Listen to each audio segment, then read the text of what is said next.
This is an ABJ podcast production. Join us.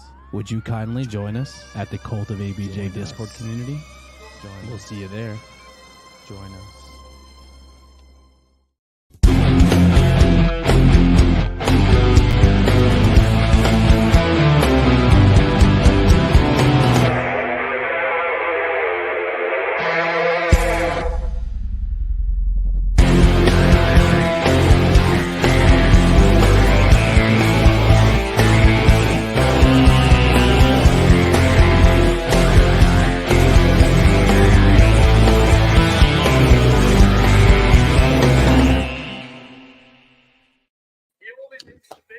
What is going on, everybody? Let's get my face up in here.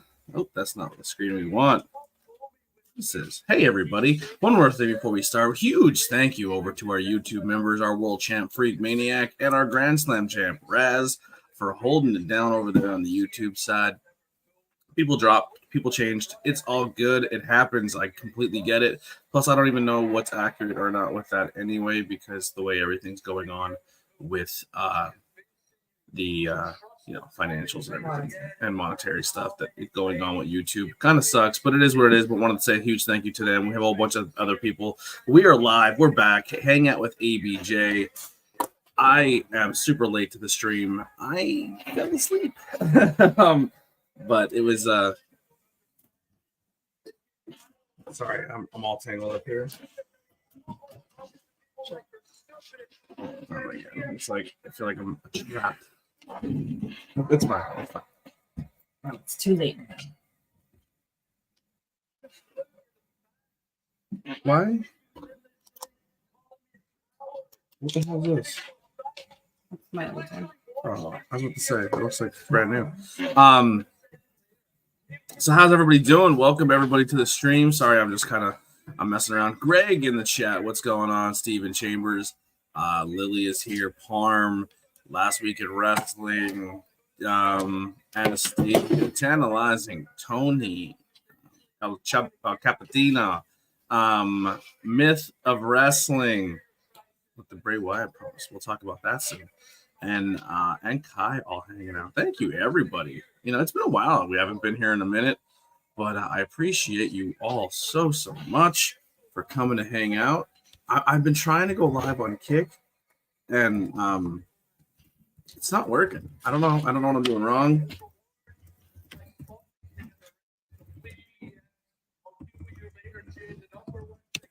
It's telling me it's not working, so I don't know what's going on, man. I don't know. We're trying to figure it out. It's just not working. Maybe we'll try this. I'm gonna try to do it. We'll do it live.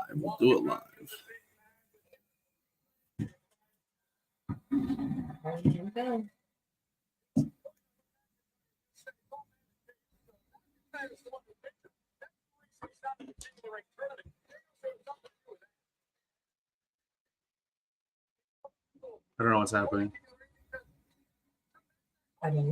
Oh, damn, Bruce. Yeah.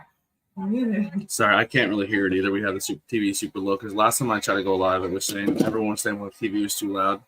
Hopefully soon, I have some income maybe coming with drop the link. All right, we'll you guys can come hang out. Let me drop that link. Yeah. So we I finished my drug screening today, and just waiting to hear back. Hopefully start this job very soon. And I just got your message too. Nacho, Dylan, whatever your name is, these things. So yeah, I got that taken care of. Hopefully that job goes through. Right now the monetary stuff is not working on YouTube. Hopefully I have to wait a couple more days to figure out what's going on there. Hopefully we can get that taken care of very soon, because it'd be really great to make a couple bucks while I'm live here. That's the whole reason that I eventually wanted to make monetary goals on YouTube, but the fact that it's not working really sucks. So hopefully that gets itself worked out, because not fun that it's not working. Let's try this. But since you've been a man, you're stepping up to me right now. I'm going to say something positive about you right now because I know your story. You have a very, very inspirational story. Let's see if that works. Edit. A shift in. You paid your dues. You deserve all. Oh, it's saying it worked. There's no way that works. Just like that. As I say, you don't know what kick is. Well, I know that you have. I just don't know last week. Oh, did you? It's the of the title making the man. It's saying we're live over there. Let me go look. Let me go look to see if it is. It needs the man to make the title. I don't know. I don't know what the wrestling community is like over on Kick. We'll see how it goes. Are we live? Holy shit! We're live on Kick. We did it. It worked. All right. Add that to the list. We are live on Facebook, YouTube, on High Tension Wrestling, as well as ABJ YouTube, Twitch, and now Kick. I don't know. Supposedly the streaming goals are different on Kick, and if you get to the point where you're monetized on there, I think you get 100% of all your tips and donations, where YouTube takes a cut. I think that's I feel like everybody takes. I think we're in that's- America. Like, ain't no way nobody like you get 100%. I think that's the gimmick with Kick is they give 100% of your tips to you. Yeah. So we'll see how it goes. It's the first time ever being over there. So how was everybody's day? No, so KIK is the gross app, but the streaming service is KICK. I don't know. It seems like it a lot of people who have been demonetized on YouTube go over there. I don't know how it works, to be honest. My predominantly thing is still going to be YouTube. YouTube is where I want to grow and do everything because that's where we hit our goals. But it doesn't hurt to throw your name into different hats and see how it goes. Like Twitch, I've been live on Twitch every day forever, and I get nothing with it, to be honest. But we'll see how it goes. You know, it's there, it's live. If people stumble across it, cool. If they don't, cool. I have been all right, relaxing and talking with people. So I did my drug screening today. I drove around. I went and tried to figure things out, but took a little bit of a nap. My body's been killing me. So like I have with my joint pain, when it gets really really hot and then it gets cold, and like it's been really fluctuating. It crushes me. And I'm starting this new job soon, so I'm trying to like control my pain management, which is it's getting better. So we'll Now you know what? Your elbow's gonna heal. You're gonna get cleared. So what? You want a shot at the world title? Fine, you got it. All right, Clash of the Castle. So check this out. Call your favorite champion all you want, but when I'm done with you, you're gonna eat those words.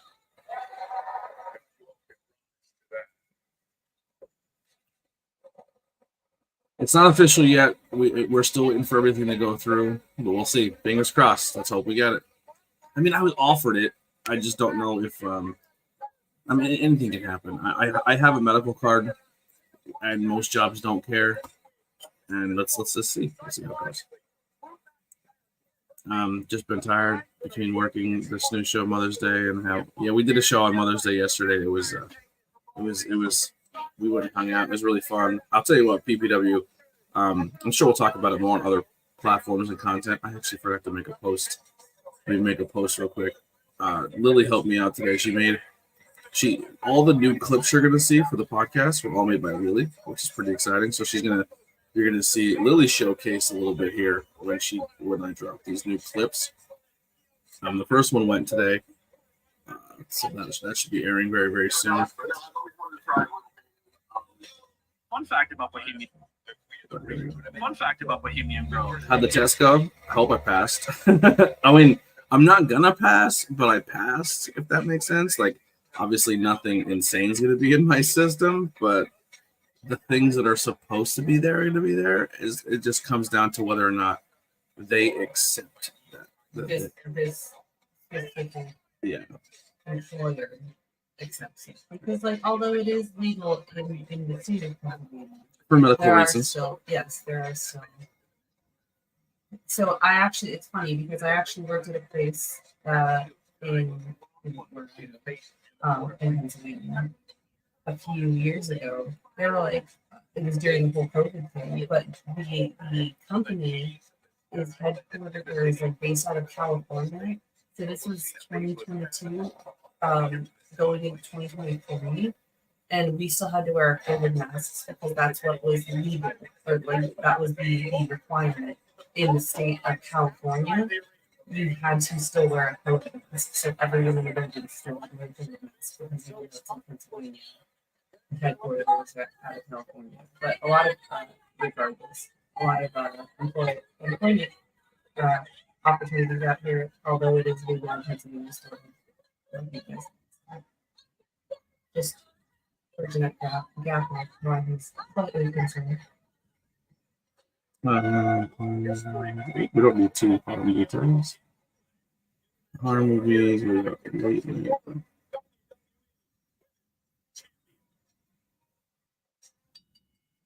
All right, just making a post now, real quick. I apologize. I will pay attention. I wish we saw you. Oh, what's the deal with the card? So in Pennsylvania, you're allowed to consume medical. I don't even care anymore. You can consume medical marijuana. I don't know why it's no longer a class 3 drug. I think we could talk about it on YouTube, but if you can't, fuck them. Sure we can talk Fuck about them. it on YouTube. Yeah. What is going on? You moved things. I don't like this here. Sorry. Yeah, I have a medical card. It expires very soon. But Shada and EO going at it right away. Like I said, some jobs still don't like that you have possible that stuff in your system.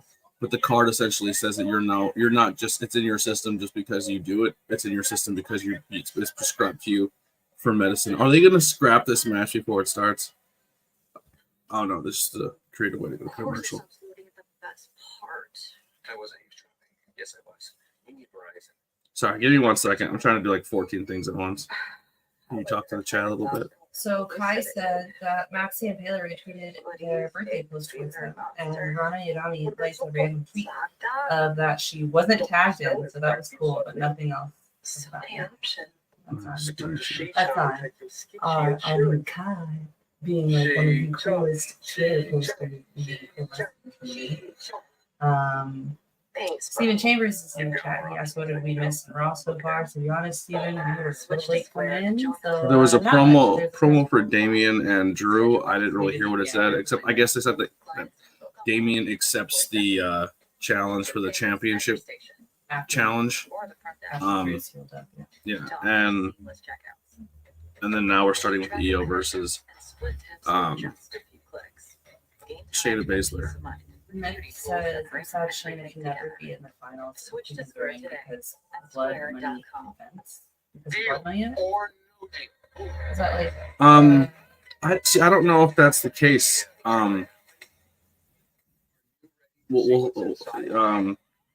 She's openly gay, and in Saudi Arabia it's illegal, I believe. But also it was like illegal for women to even wrestle at shows. And the fact that they're letting women wrestle and letting them be called queens. wait, what's it blood money? That's because they said Saudi Arabia is all like blood money. Like it's all, yeah. Okay, sorry. I want to put it to you this way: anything that's in any country, if it's government funded, it's all blood money. I mean, Just some are worse than others, we'll say. let's just be honest. It's close to a trade. If money's involved, I'm sure blood is involved.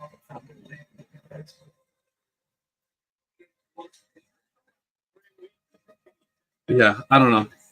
I'm very conflicted on the Saudi shows. Obviously, like I'm not a huge fan, but also like they are pretty productive in the aspect of they have changed perspective in that country. Like Sami Zayn has gotten full blown standing ovations in that country.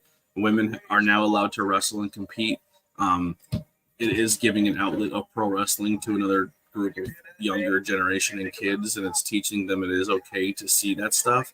So sure, it's bad, but on I guess a visual level, it's not the worst to always be there. Maybe get some money, but also like I said, like if some kid turns around like, well, you should hate this person, and they're like, well, I kind of like the wrestler, and like if they're okay and they're allowed to wrestle in our country, like what makes them so bad? Like stuff like that can be said or be had, and I think that's positive. I don't know. I'm trying my best to half glass full this shit, but we'll see.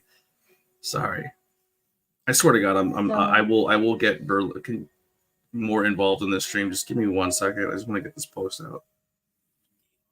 So today, new episode of Questions with ABJ dropped. Oh yeah, with Max Zero. Handsome Max Zero.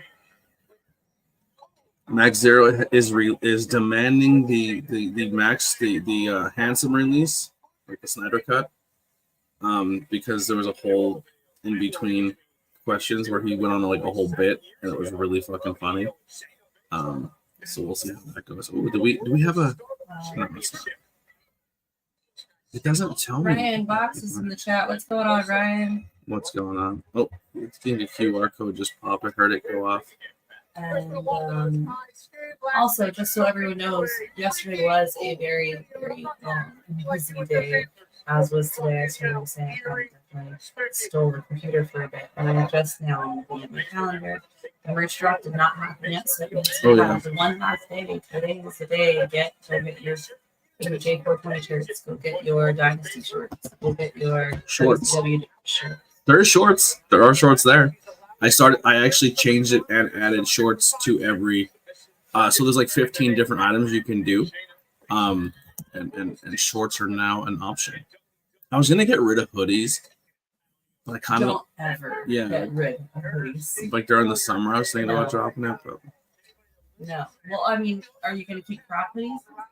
yeah, I think that's still an option. Yeah. I feel like you should keep at least like a lightweight hoodie.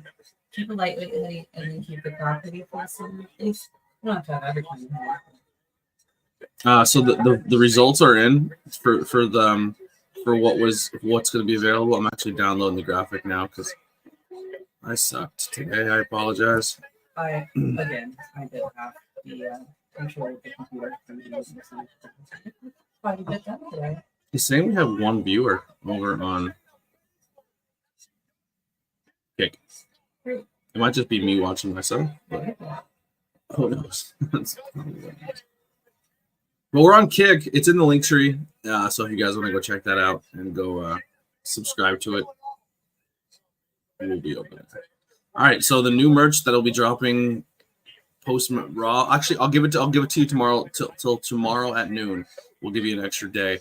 But the new logos dropping will be the ABJ Podcast, the Office shirt, and will be the MTV shirt. That'll be the 2 new logos dropping this month. So if you guys want to go grab some merch, that'd be amazing. What?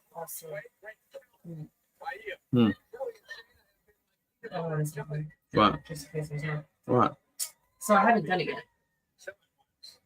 A logo? Mm-hmm. This one. Oh yeah, the Double or Nothing logo. Yeah, we'll see. I don't know.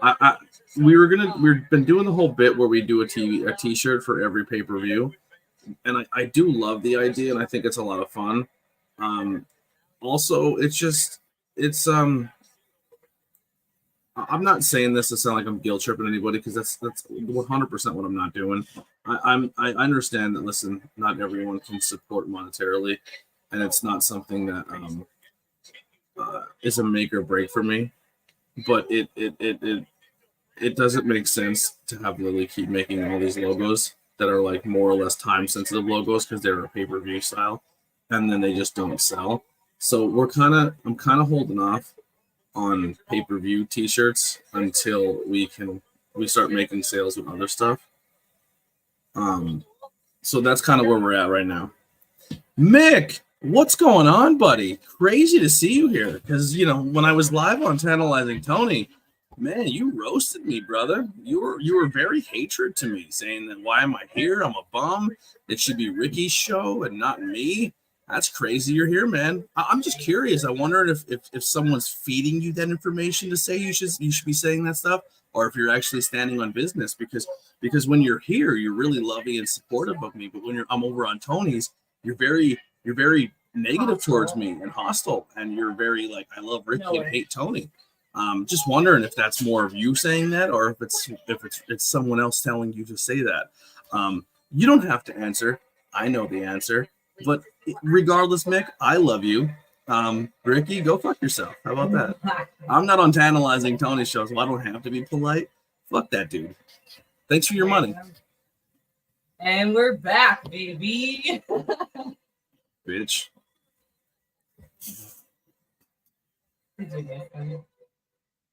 Who missed ABJ on Raw ABJ on Monday night? Raw, we're going Raw, baby.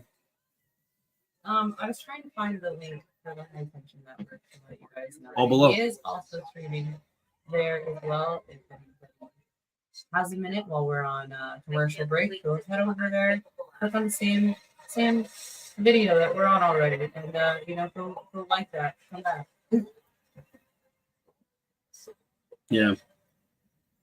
We might not be live on Monday or Friday this week.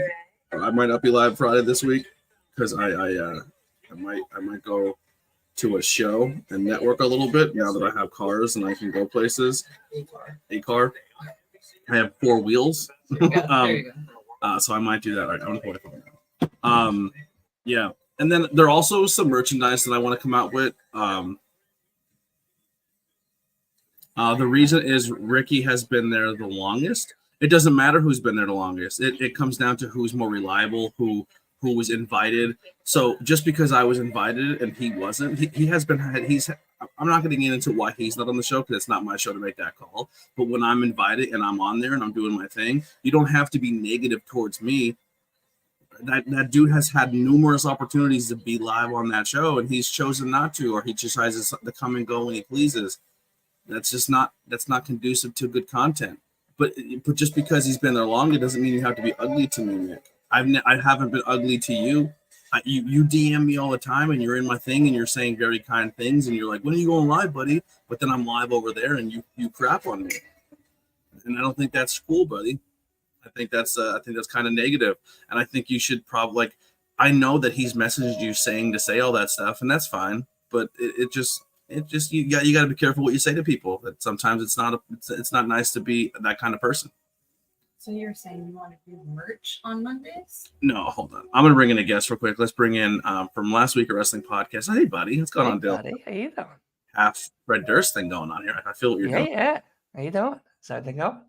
Ooh, you're drinking some double Little T's, Little twisted D on a Monday. You know what I mean? Little getting a little. You're drinking Long Island's and Long Island. Look at you. Long Island's and Long Island's. How you feeling?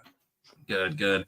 So there's a few things that I want to make t-shirt wise that aren't really like podcast logos. Let's do it. I've been seeing some shirts I really like where it's like the one I seen was kind of like smile or hugs or like you're worth it, like really positive. Okay, like positive stuff. And I've really been really latched on. And listen, I'm not going to sit there and say they're my quotes, but I'm sure there's only 26 letters in the English alphabet that makes up all of these words. Yeah, so you know what I mean? Like everybody's sure.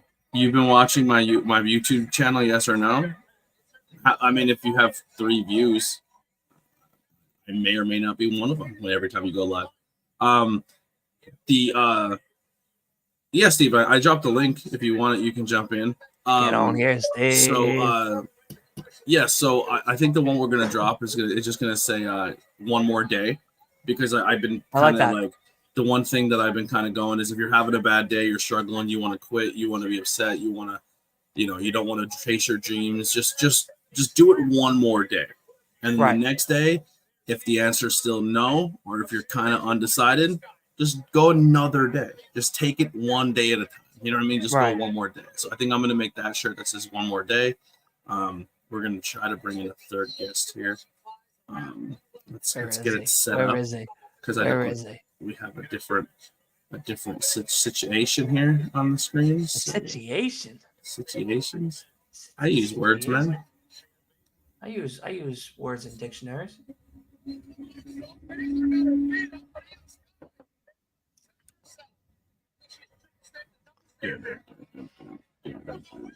Whoa, that was a cool move. Oh, that was cool. Get it. Boink. I think I'm into that. Let's try that.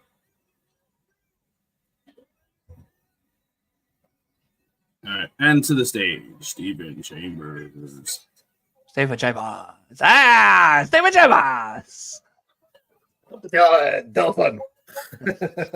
Think before you say, and don't listen to people if they say negative things, especially ABJ. Yeah, listen. I got a shirt idea. You deserve better, ABJ, or I deserve ABJ. I like that. I deserve ABJ. You know what? I was at a show. Just space the A in front of the BJ. You know, Yeah. so that way it's I got a good one. you know. How about there's an old MTV logo saying, "I want my ABJ." Oh, I want my ABJ. I like Yeah, that. I like that a lot. I like that. That's I want my MTV. You remember that Yeah. back in the early days? We're still gonna do the Fueled by Spite shirts. That's gonna come. The Fueled by Spite because I like that. Uh-huh. I used to have a shirt idea that I liked that I try to shop around to other places, but it was like they used to say go home. Like if you're miserable and you're at a place and you don't want to be there, like especially this was like an old wrestling thing. Like if you're an old wrestling vet and you're annoyed that like you just don't want to be there and you hate your career, don't go to the show and bring everybody else's energy down. Like that usually annoys the fuck out of me when older wrestling veterans do that and like shit on everybody for being there and just like shitting on every aspect of the show. It annoys the shit out of me. It's just like go home, stay home. Like we don't need you here if you're gonna be negative. Just fuck off. Oh, am I making that? So I'm reading the comments and Kai goes, so Dylan, it's just one of those days since I'm drinking. Well, I'm actually drinking because of celebration. Oh, So as of tonight, midnight, I will officially be in the union of Coca-Cola. Which means I don't have to worry about job loss. I get all my health, vision, and dental. I get my Nice. 401. I get my pension. I get all of my good stuff. So my 3 months is over. I finally completed it. that's awesome. This job, if when I eventually I do start and I sign the paperwork, I get all my benefits and everything day one, which doesn't really happen very often. No, but I'm very happy. So No, we definitely understood that. I definitely got the Limp Bizkit joke. I don't know if anyone else did. I got it. Oh. I didn't. The lyrics to Breck stuff. It's just one of those days. But you don't want to wake up. Yeah. Yeah, no. It's a celebratory day, so that's why we're. Yeah, I got home at like 4:00 today. I got home early. I didn't have to stay so goddamn late. It's been nice. Today was a good day. Yeah. Ice Cube. Yeah. Today was a good day. So another thing, and I'm not saying this to be negative. I'm just saying this to maybe if somebody maybe if somebody needs to hear it. But I was out some places and I was having some conversations, and I haven't been around in a long time. I go to shows and people are like very, hey man, what's going on with this? What's going on with that? And I was just kind of like, hey man, it's been tough, like going through what I've been going through and everything. And they're like, well, how come you haven't been to other shows or working on other shows? And it's like, well, I can only go places that want me, and I can't keep doing this where I go to shows and people want me to work for nothing. And I don't know. I have to protect what I do more. And there's certain places I want to go to that I want to go, and I want to go as a content creator. I want to get content. But there's a few different factors, right? So like some people, when I was talking to them, they're like, well, I don't want to hear you say anything negative about promotions I work for. Mm-hmm. Oh, shit. Well, that's exciting. I got to text that to Axel. My yes, if he's even available. I guess I had to relink my NBC profile again. Uh-oh. I'm currently not watching Raw. It literally just went out. It was like, off hey, on us. 3, 2, 1. Well, the rundown is Before it goes, it doesn't matter. We're not really here for Raw. We're here to hang out. Okay, sorry. I mean, we're here for Raw, but it's not the priority. So yeah, but it's one of those things where if everybody knows that you're being done dirty, especially like in the landscape of wrestling or in general, if you're around someone, you're justified for your feelings if someone's going out of the way to dismantle you or hurt you or not make you feel welcome or to try to ruin your dreams by saying you don't belong there or don't deserve things. Like if you put time into something and you work really hard and others are actively trying to stop that, and people who are supposed to be your friends and in your corner are aware of that but don't want to hear your side of the story because they don't want to play middleman or they don't want to be involved with the drama, dude, they're not for you, right? So like I was at some places and it's just like, I know you're getting fucked over, but like I really don't want to hear it. It's like, cool. Well, then when you're going through things and you want someone to lean on, or like I don't want to hear it then. You know what I'm saying? And I'm not trying to be mean, Right. but like the energy has to go both ways. And if it doesn't, then what are we doing here? I actually like this more. We're gonna update it. But that was something.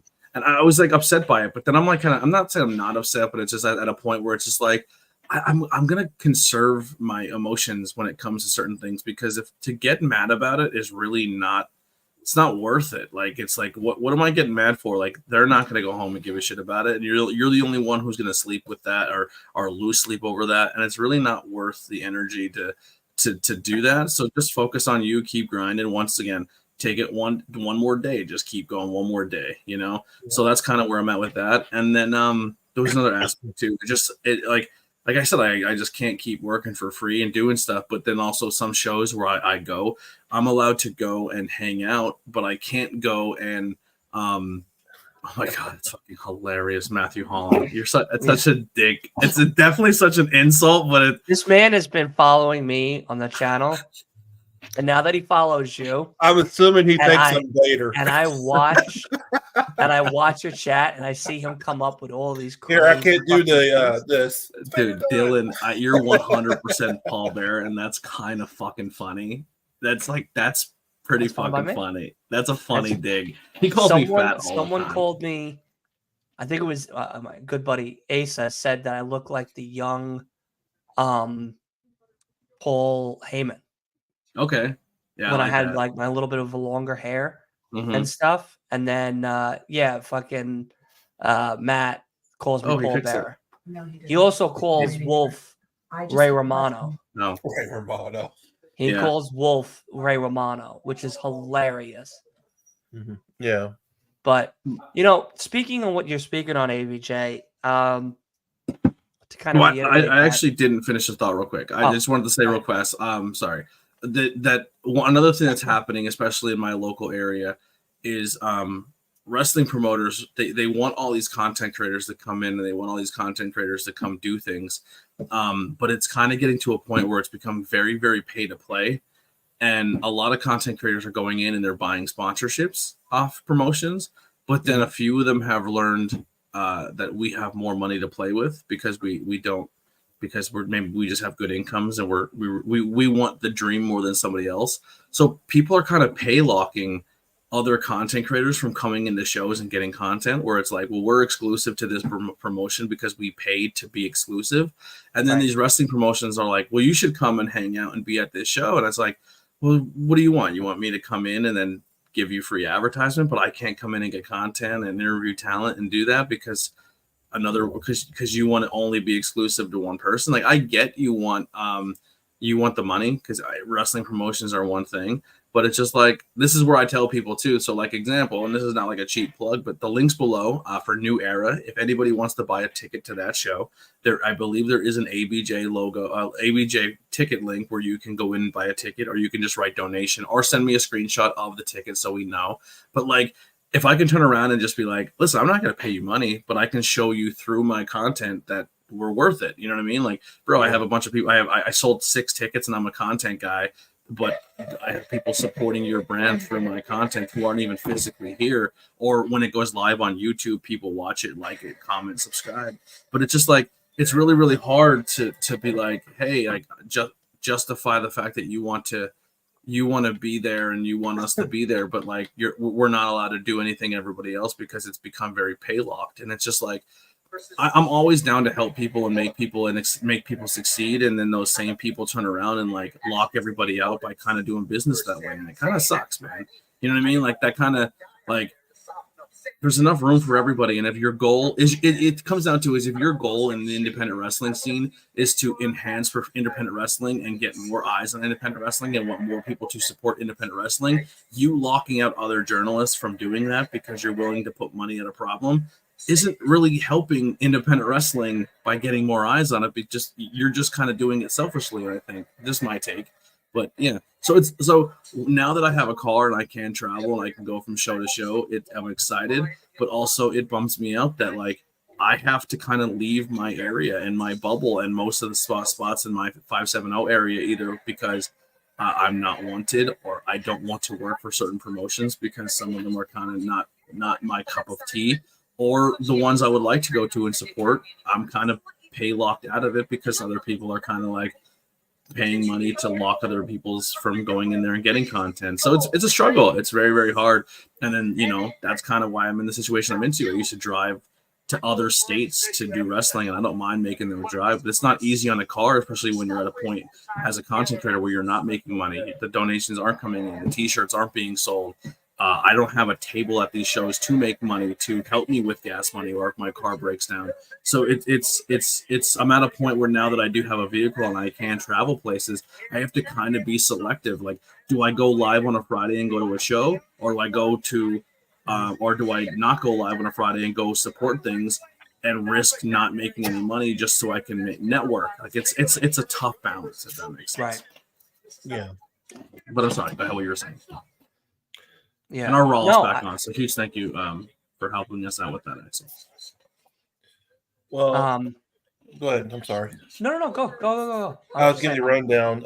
EO beat Shayna, and Kalido. Judgment Day kicked out Kalido from their locker room, and then Alpha Academy with Chad Gable doing a rant to his cohorts, saying "Don't fail" and blah blah blah. And we're gonna get Otis versus Sammy. That's pretty much what's going on. Huge thank you, Russell, for snagging a ticket for that wrestling show. I appreciate you. Yeah, absolutely. I was just about to say that check your Discord DM there for you. It's not of me. I wish, but I just. Was there a tab for ABJ tickets there? I didn't see one. I just saw it. Just said. So hold on, let me see something. Let me double check right now for you. Oh man, I hate to be Kofi tonight. We sold like 6 tickets last show and some sponsorships, which is really, really sick. So it just goes.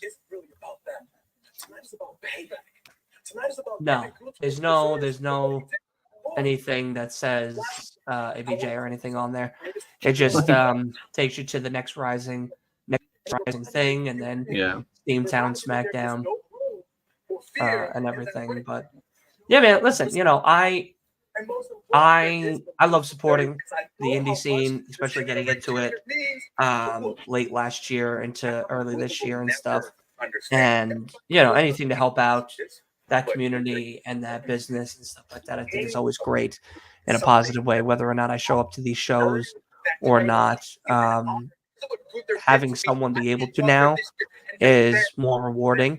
That wants to actually go, can actually go, maybe doesn't have the funds or the means of the time being because there's bills due or whatever, that now they have that opportunity to raffle off, 2 tickets to people that really would like to go and stuff. I think that's a bigger win than anything else, in my opinion.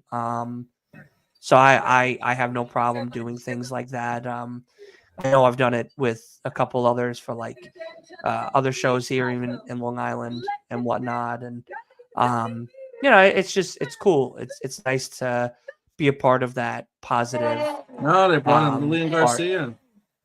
It's nice to be a part of that positive community and stuff like This- that. So Is this starting to catch up? Is this going to be a passing of the torch? Or is this going to be Lillian kind of passing the torch to Samantha? Even That's not really what it passing the torch, sounded. but kind of like It sounded like that on Twitter today when Lillian was saying that I'm here with Samantha Irving. I'm like, oh, all right, it's time. That's a good gesture right there. Yeah, it's huge. It's huge. But to what you were saying before with everything, Tracy Morgan has a very good said something really interesting on the Breakfast Club. I forgot what year, but it's a few years ago where he said the best way to know what people are going to do with you is if you stop talking and listen, because they'll tell you everything. They'll tell you what they want to do with you in a positive way, in a negative way, how they're going to either raise you up or take you down, and they'll tell you everything because they want to. They want to tell you everything. If you just stop talking and listen, it really can impact that future that you have with people. So it's something I live by. I listen a lot and stuff. And I talk a lot because I also want to be open and honest of my intention. You know what I mean? Yeah. No, for as long as I've known you now, Anthony, you've been very kind and very gracious. And I definitely wear my heart on my sleeve. I definitely suck in moments where I'm emotional. Well, I mean, I think you just suck in general. I definitely suck at conveying when I'm upset or I feel like I've been done dirty, and that's the case because I think what it bothers people that I'm willing to just either walk away or say the same for me or hey, I think you're fucking me over. Where I sometimes I let it go longer than I probably should, and then when I finally say like I had enough, it rubs people the wrong way, and it's like I don't really care because I think I'm entitled to finally speak. I think people just don't want you to speak up when you're being done dirty. But that's all neither here nor there. We'll just move on from this type of conversation. But yes, I agree, Mirth. Early 2000s fan me getting hyped for Lillian Garcia announcing. Agreed. Yeah. I like the New Day shirts, the neon unicorns. Like that new neon. It might not even be new, but I just the one that Xavier was wearing, I really liked. That's a dope idea. A tent with like a projector on the inside of it. Like showing up kind of defeats the whole idea of going camping if you're watching a movie, but I think it'd be kind of cool to watch it. Could you imagine watching? As a kid, I always used to want to camp. Like, I never went camping until I was a full adult. But like, my mom would let me camp in the backyard. You know what I mean? And as a kid, it'd be pretty cool if my mom would let me go in the backyard and like have a whole thing set up like that. I'm not actually camping. You know what I mean? If I'm in the backyard and I watch a movie in the backyard. Yeah. Could you imagine taking a projector and a thing and going in the woods and watching like the Blair Witch Project from inside the woods inside of a tent? That'd be fucking wild. No, or like wrong turn. I'm running back in the house immediately when that movie starts. There's no question. I went camping once. You've only been camping once? Once, and I went with a buddy of mine who's big outdoors person. You know, besides camping, like does cycling and like a lot of sports and stuff like that. He's a big outdoor, big car head as well. A good friend of mine, and he's like, "Oh, you should come camping with me." And I'm like, "No, like that just sounds like not a good time." And I had a great time, but not for nothing. Like, you know, there was a nice campsite at this park here in Long Island, and it was very beautiful to see like the stars in the sky and all of that shit. But like when everybody else went to bed, I was up all night because I thought somebody or something was in those woods and was going to take me out. And it wasn't to a date, it was to my death. So, you know, we have like a national park in our area that like, but when you camp, you're still within eye shot of other campers. Like they kind of keep all the campers in one area. I think I can get down with that because like you're still somewhat in like a communal area, but like to go out in the middle of the woods in the Appalachian Mountains in Pennsylvania and just like go somewhere where like no one's around you for 3 or 4 miles, and if something goes wrong, you're fucked. That concerns me. I'm gonna go use the bathroom. No internet, no cell phone either. No, because like it's cool because it's like it's like I keep thinking. We- I don't even say I said Aaliyah because someone said Alice in the chat. I'm an we idiot. had so this park had these like sections off where like the campers could be solo and they could have like seclusion and Yeah. everything. So like you didn't have to like worry about like being too loud or like music too loud or whatever. So that way like other campers could enjoy the nature. And like when we left the next morning, I just left. Like me and I stayed up. I think I drank probably all night, and I just stayed up, and I was like, I'm not going to bed. There's no way. I am sleeping in a tent in a fucking middle of the woods where there's creepy crawlers all over the place, and God knows what in the woods. Like I want to get the fuck out of here. It's like immediately, and I did. 6 a.m. came, and they're like, "Oh, what do you want to do?" I said, "I'm getting in my car and I'm leaving." That's it. We're done here. This was fun. I watched the sunrise. I watched the sunset. I saw the stars. I'm done. I'm sleeping in the car till sun up, and I'm leaving. No, I just left. Still gone from all night long drinking and shit. I just left. I just booked it. I was like, I'm Wait gone. a freaking minute. What? Are they pushing for Kiana James to be a lawyer? Who's Kiana James? Yeah, from NXT. She Bro, got. Dylan, what? No, because I don't watch NXT. Okay, So- but are you watching Raw? No, I'm not. I'm just hanging okay. out with y'all. All right, my bad. I'm just hanging out with y'all. I literally am just drinking and hanging out with y'all. Bro, I need to call up Journey Burke right now. This is not okay. This is not okay. We're gonna watch. They brought Kofi, in Kiana James.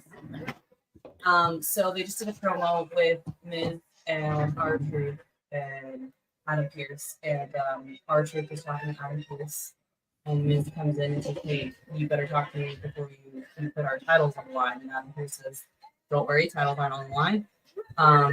We're looking for contenders." And Kiana James comes in and says she's gonna show Adam like she's better than the 1%, blah blah blah. And he said, I don't remember if he said intimidate. What word did he just say? And she said no. And she was dressed in all pinstripes. And she says no, I don't. I adjudicate. And I'm like, oh no. Really on it. Which is good.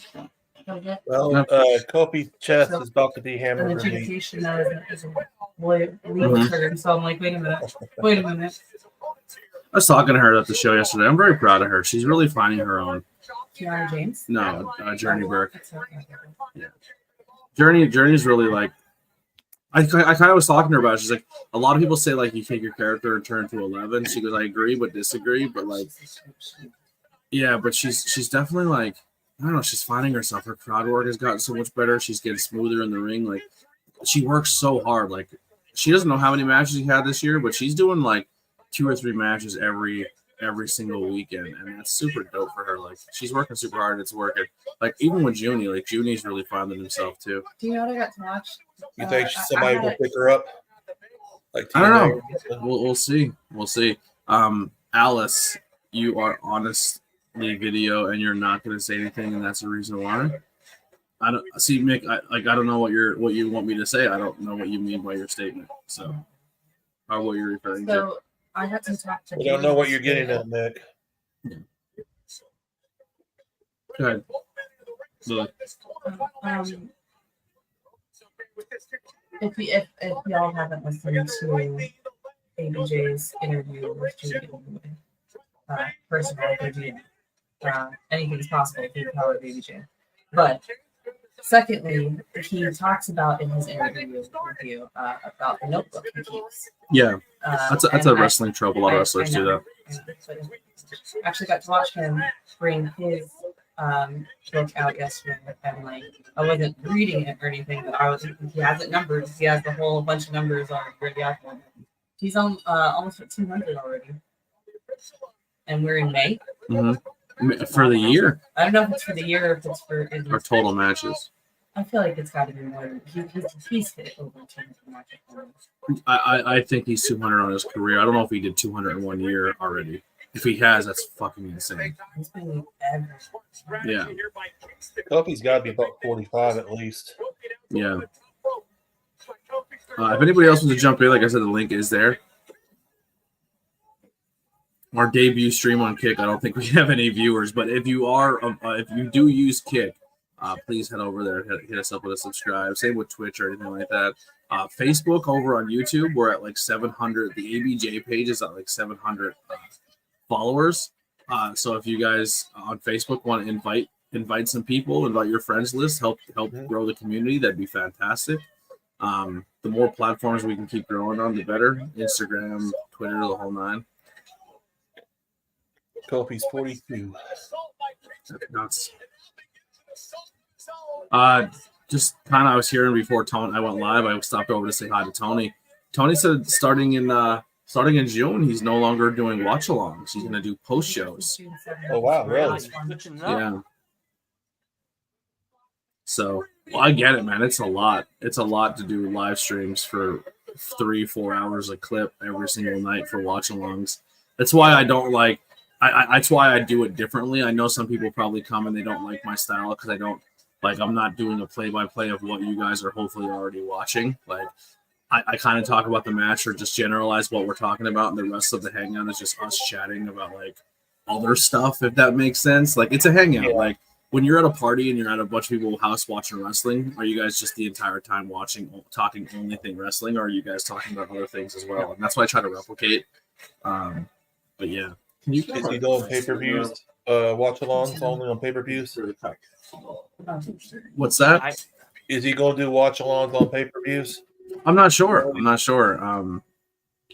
But I think he's going to mostly go into the post-game route, which I've been saying. I think that's the move. I think there's so many people who do the watch-alongs and not a lot of people doing the post thing. So I've seen a big uptick in the watch-alongs with even a lot of creators that weren't doing it now doing it on shows, and it's interesting because I'm curious to see that transition into the post stuff, and are they going to start doing it for pay-per-views? Because like when I was doing it, it was the shows weekly, and then it was the pay-per-views on top of it. Yeah, It's a lot, man. It's a lot, Yeah. and keeping up with all of that was a lot. It was very strenuous. Yeah, and you got to be entertaining for 3 hours, 5 hours. 3 hours, 5 hours, 6 hours. Yeah. Well, not only that, though, Tell like Tony's got a lot going on in his household, so a lot going on, you know. Yeah. There was one I will time just say, like, I might be live, I might not. Don't, for the watch along aspect, don't always hold me to it. Tuesdays and Thursdays making ABJ podcast content, hold me to that. Like, that's going to be something I'm going to try. That's my priority. My podcast content's definitely my priority. But if I don't go live for like a watch along, it's not the end of the world to me anymore. Yeah. I'm very excited for your next movie review.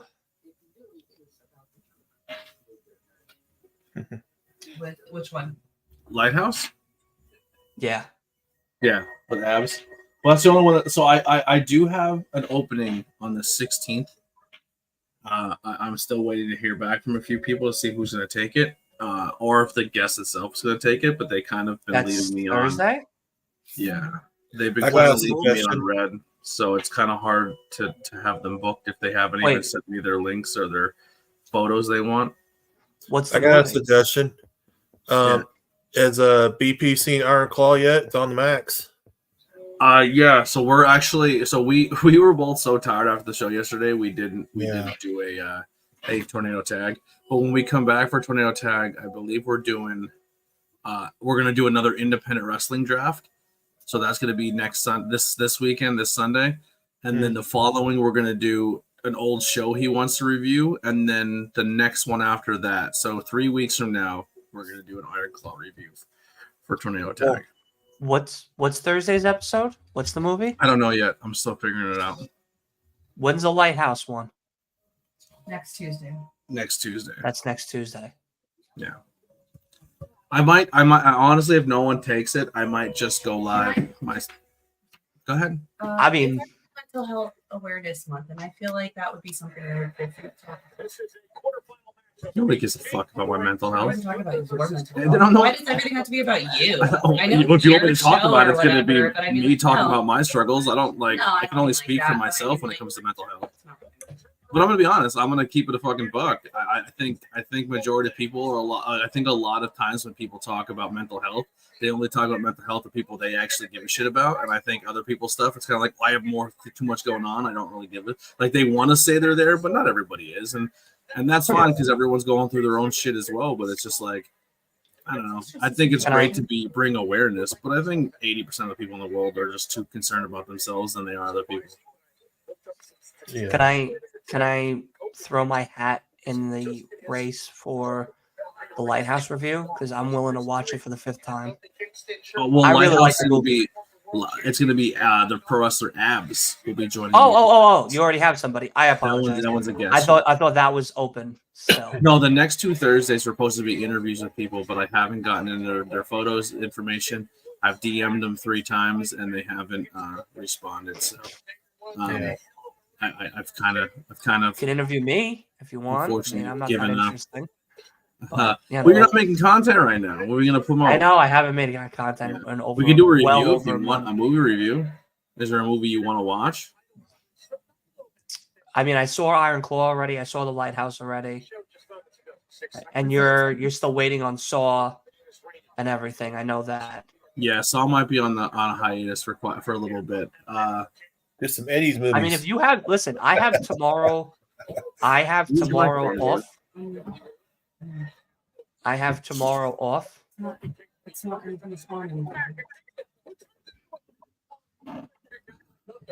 I have tomorrow off. I'm sorry.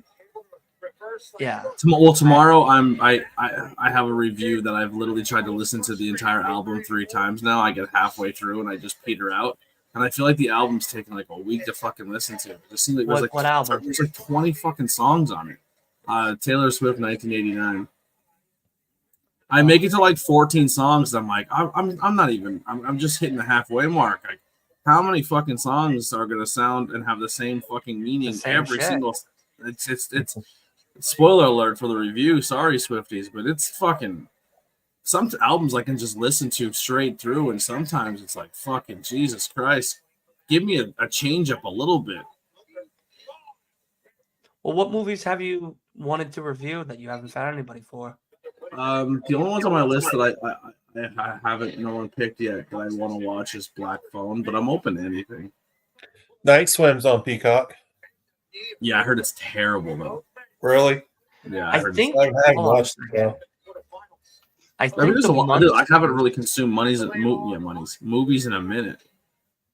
I think the Monsters is still on Netflix. Rob Zombie version. Yeah. Yeah, like I mean, I used to watch the TV TV show when I was younger. Oh, the Peanut Butter Falcon now is on Netflix. That I heard was really good. My Netflix is currently disabled. I I have to get that redone. Yeah. I just watched Unfrosted with Seinfeld, which was so dumb. I mean, The history Really? of pop, right?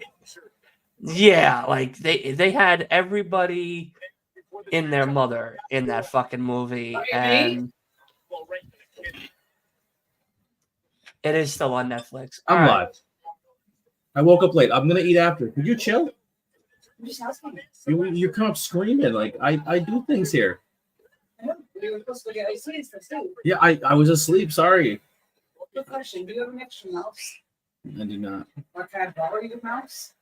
I can't use it yet. What about you, Lily? I can't find my thing that plugs me in my camera. I really need an Here. Here. If you bring it right, use it and then bring it right back. About 15, 20 minutes? Yeah. So you're using it in USB. We should be fine. Sorry. Mama Blackwell came in. All right. All good. Comes in screaming. Like, I really. Did you hate? Man. I got a brother ask me questions a few minutes ago. I ignored him. God, this fucking. Did you get my message on text? as a test. No, it would pop in. I don't have enough. It might not. The kick might not be going through as it normally would because I kind of went live midstream. Mhm. And the kicks thing is we're there, we're live. But it might be one of those things. It's definitely there. But it's not popping up for us on the stream yet. Yeah. I think when I do my next stream, it'll kick in. Like it's not even on my list of how many viewers are over there. But we got it to work, so that's half the battle. That's all that matters. I'll watch the Black Phone again if you don't have anybody. I mean, there's also the Munsters and stuff. I mean, we could talk more off air or whatever about it, but we'll figure it out. Get in touch with Axel, see if he gets the Abigail movie. The what? The what movie? Abigail. Abigail. Gay movie Abigail. Gay movie. It's Megan 2.0. Oh. It just came out. I actually can't say Megan. I have no idea.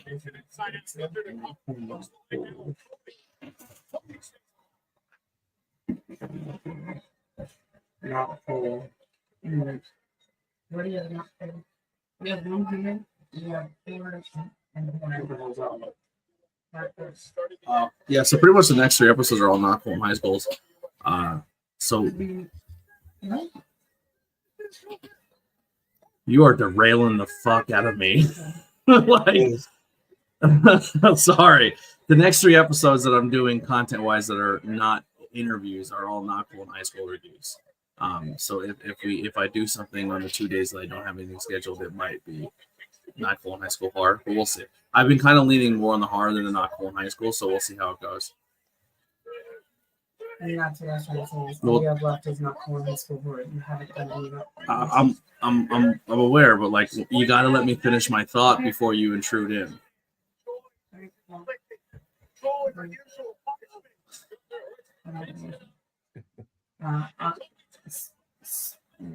Talk. You have the floor now. You're mid sentence. Awesome. All right, we're back. Kofi versus fucking Gunther. What do you think of the crowns? Looks I'll be honest with you, I'm not watching Raw. Looks kind of dorky watching looking. you. Don't you think so? So Kofi just did a Trouble in Paradise outside the ring. Give me 1 second here, guys. No problem. It's a Dylan. So we took go over. So we took over now. Fuck ABJ. You know what I mean? Like this is our show. It's now the Steven and Dylan show. How you doing? What's going on? How you doing, Dylan? Good. How you doing, buddy? I'm doing all right, buddy. Doing all right. I know. I saw the Lighthouse. The Lighthouse was really good. Never seen it, man. It's honestly okay. So it's really fun. It's a really funny story. So when the Batman with Robert Pattinson was announced, and Robert Pattinson was going to play the Batman, I was like, I don't know about all that because all I've known him at that point was Twilight. So I was like, I don't be able to fucking pull this fucking movie off. And then I saw him in Good Time, which was a highly recommended movie about him and his mentally challenged brother who do this robbery and how his brother got him confessed to the police and got him in jail and stuff like that. But he took the full charge and went away and stuff because he didn't want his brother who, had disabilities to go into prison.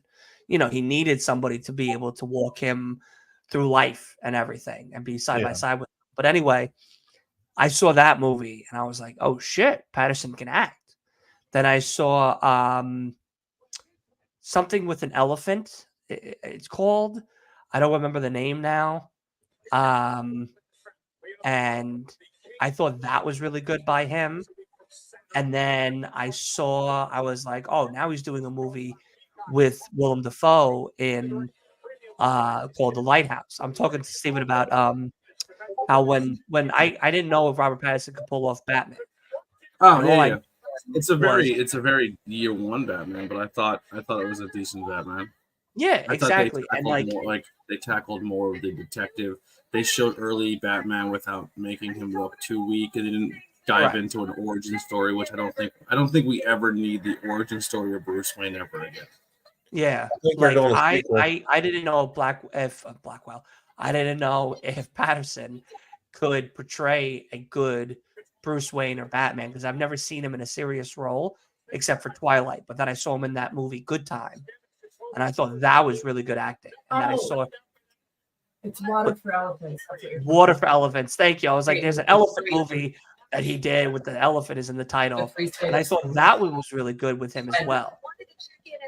And then I saw him doing a movie with Willem Dafoe in The Lighthouse, and I was like, I don't know, Willem Dafoe is a really good, that's like a really good caliber actor. So like he's gonna have to really be at the top of the game with him. Real quick, sorry. Go The ahead. fucking cameraman doing this weird rocking back and forth during this back is driving me fucking crazy. Yeah. Stand fucking still. Maybe he's Well, excited. I won't be a He's cameraman. like this. Cut off the whole interview.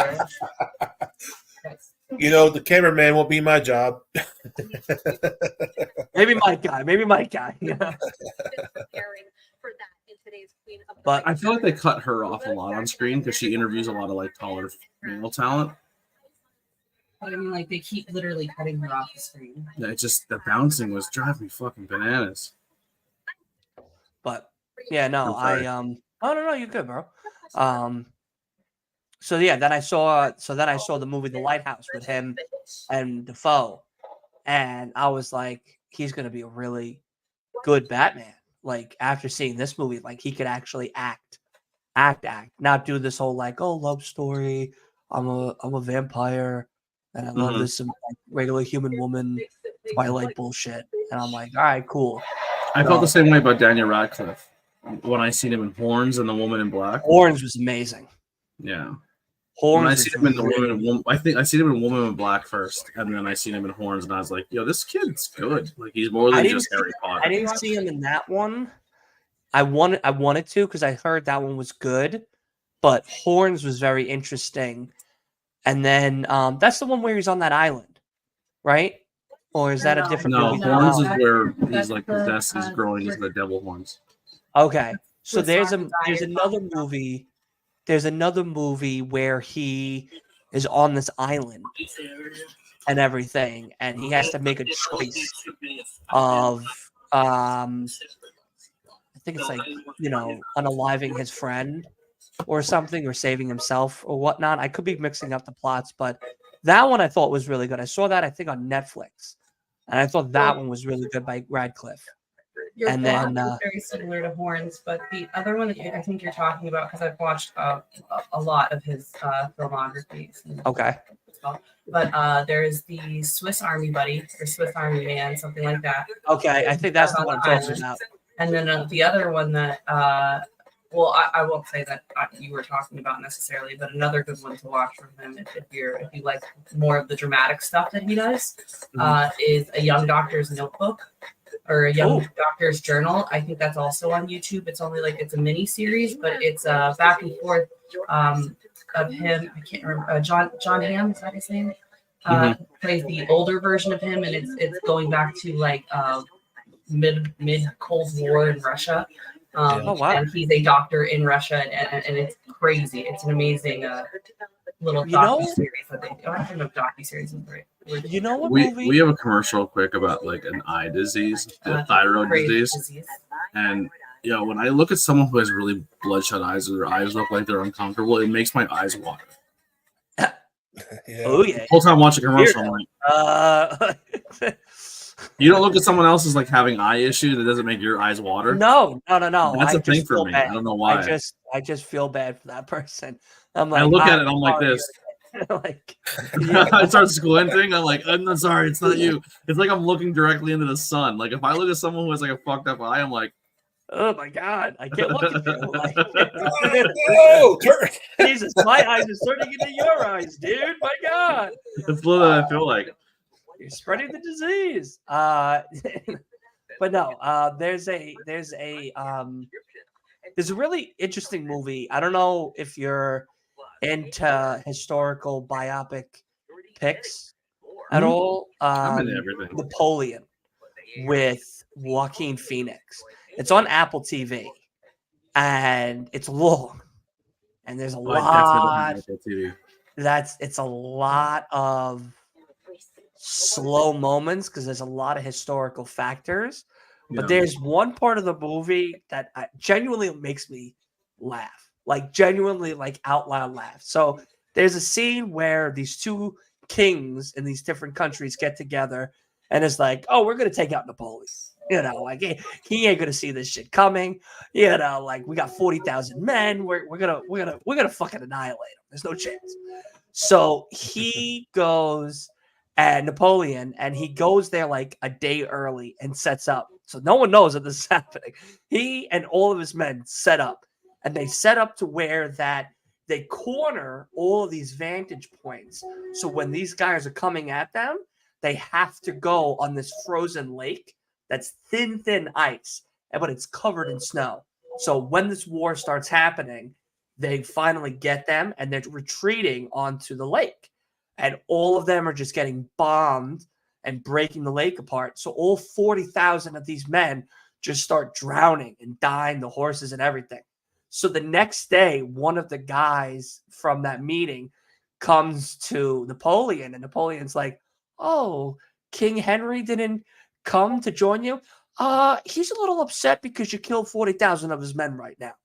And he's like, well, maybe next time don't underestimate me. I'm just like, bro, that's such a badass fucking moment to be like, well, you shouldn't have said, you shouldn't have underestimated me during these thinking like I wasn't going to be able to fucking battle you back.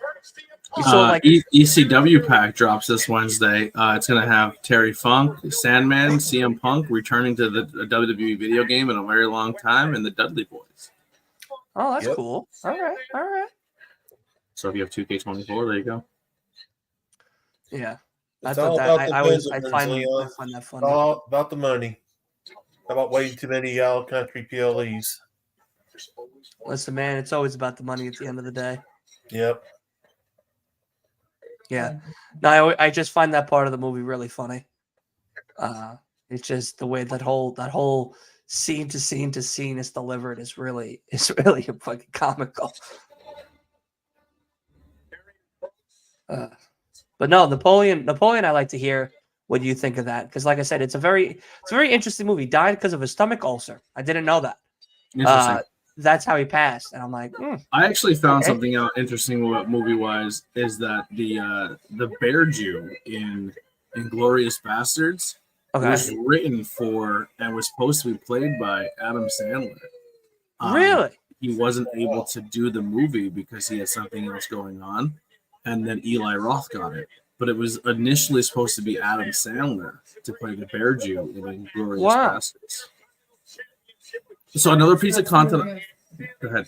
That was the movie I was trying to get. The guy from Water for Elephants. What is that guy's name? He's also in Inglourious Bastards. Hold on, I'll Google it right now. There's 100 people in Inglourious Bastards. Who's the main guy from? Brad Pitt? No.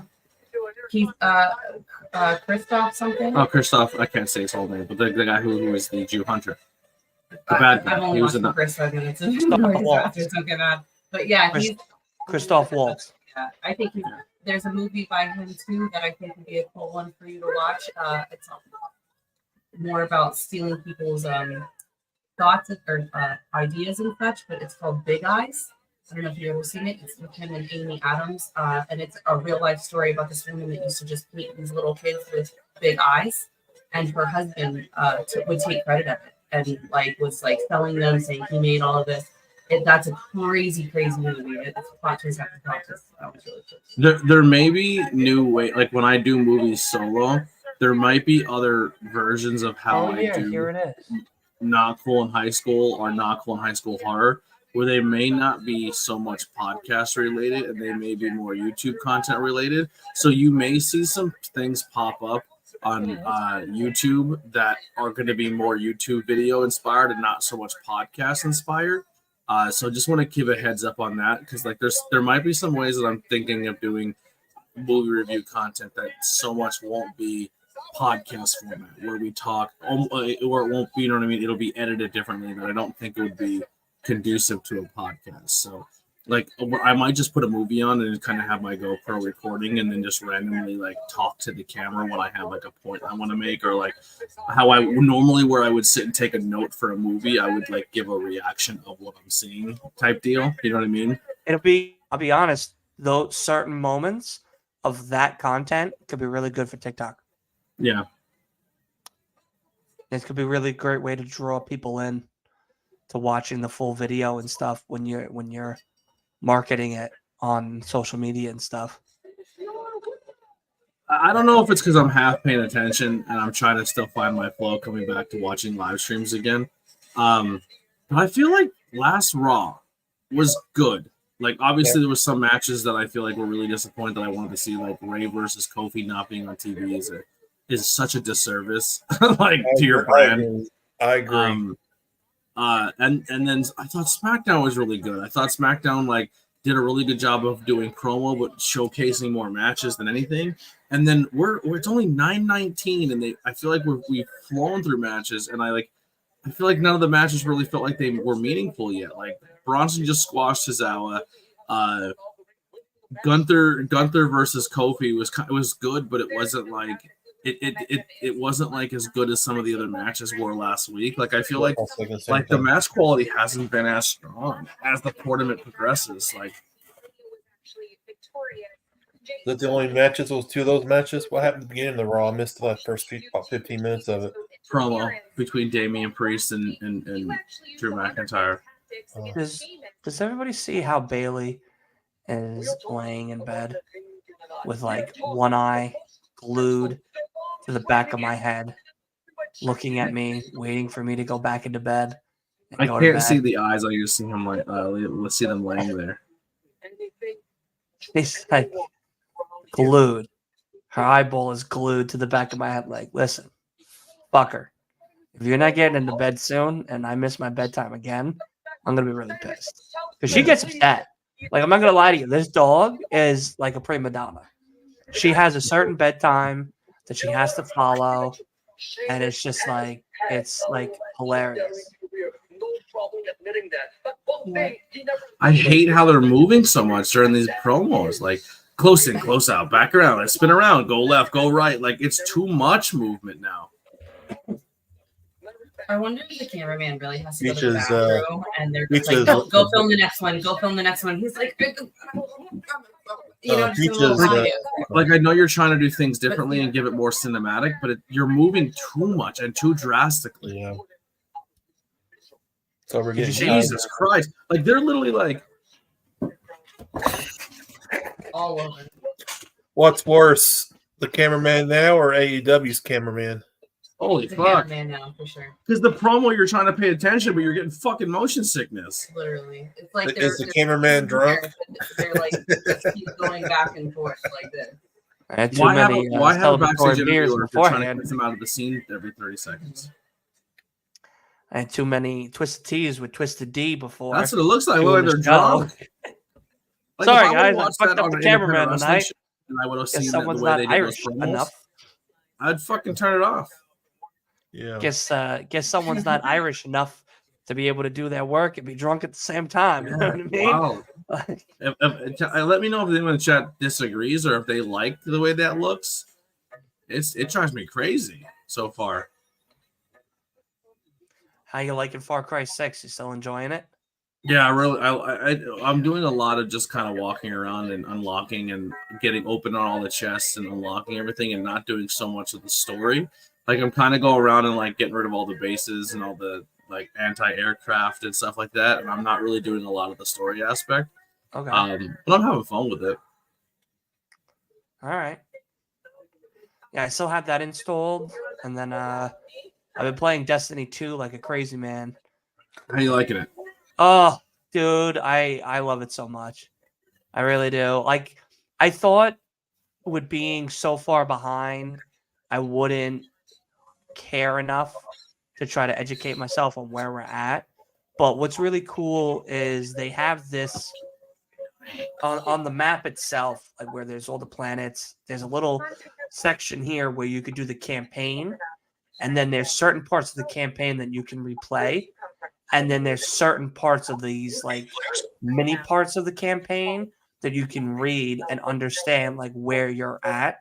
So like after Cade's fate, like in the beginning when the game started, it gives you everything that happened. Like you started here and all this stuff happened in the summary, all this stuff happened in the summary, and then all this. And then you can play Cade's fate, play a bunch of stuff, then it gives you a bunch of cutscenes, then you can read a bunch of stuff, then you play another campaign, and you can read a bunch of stuff.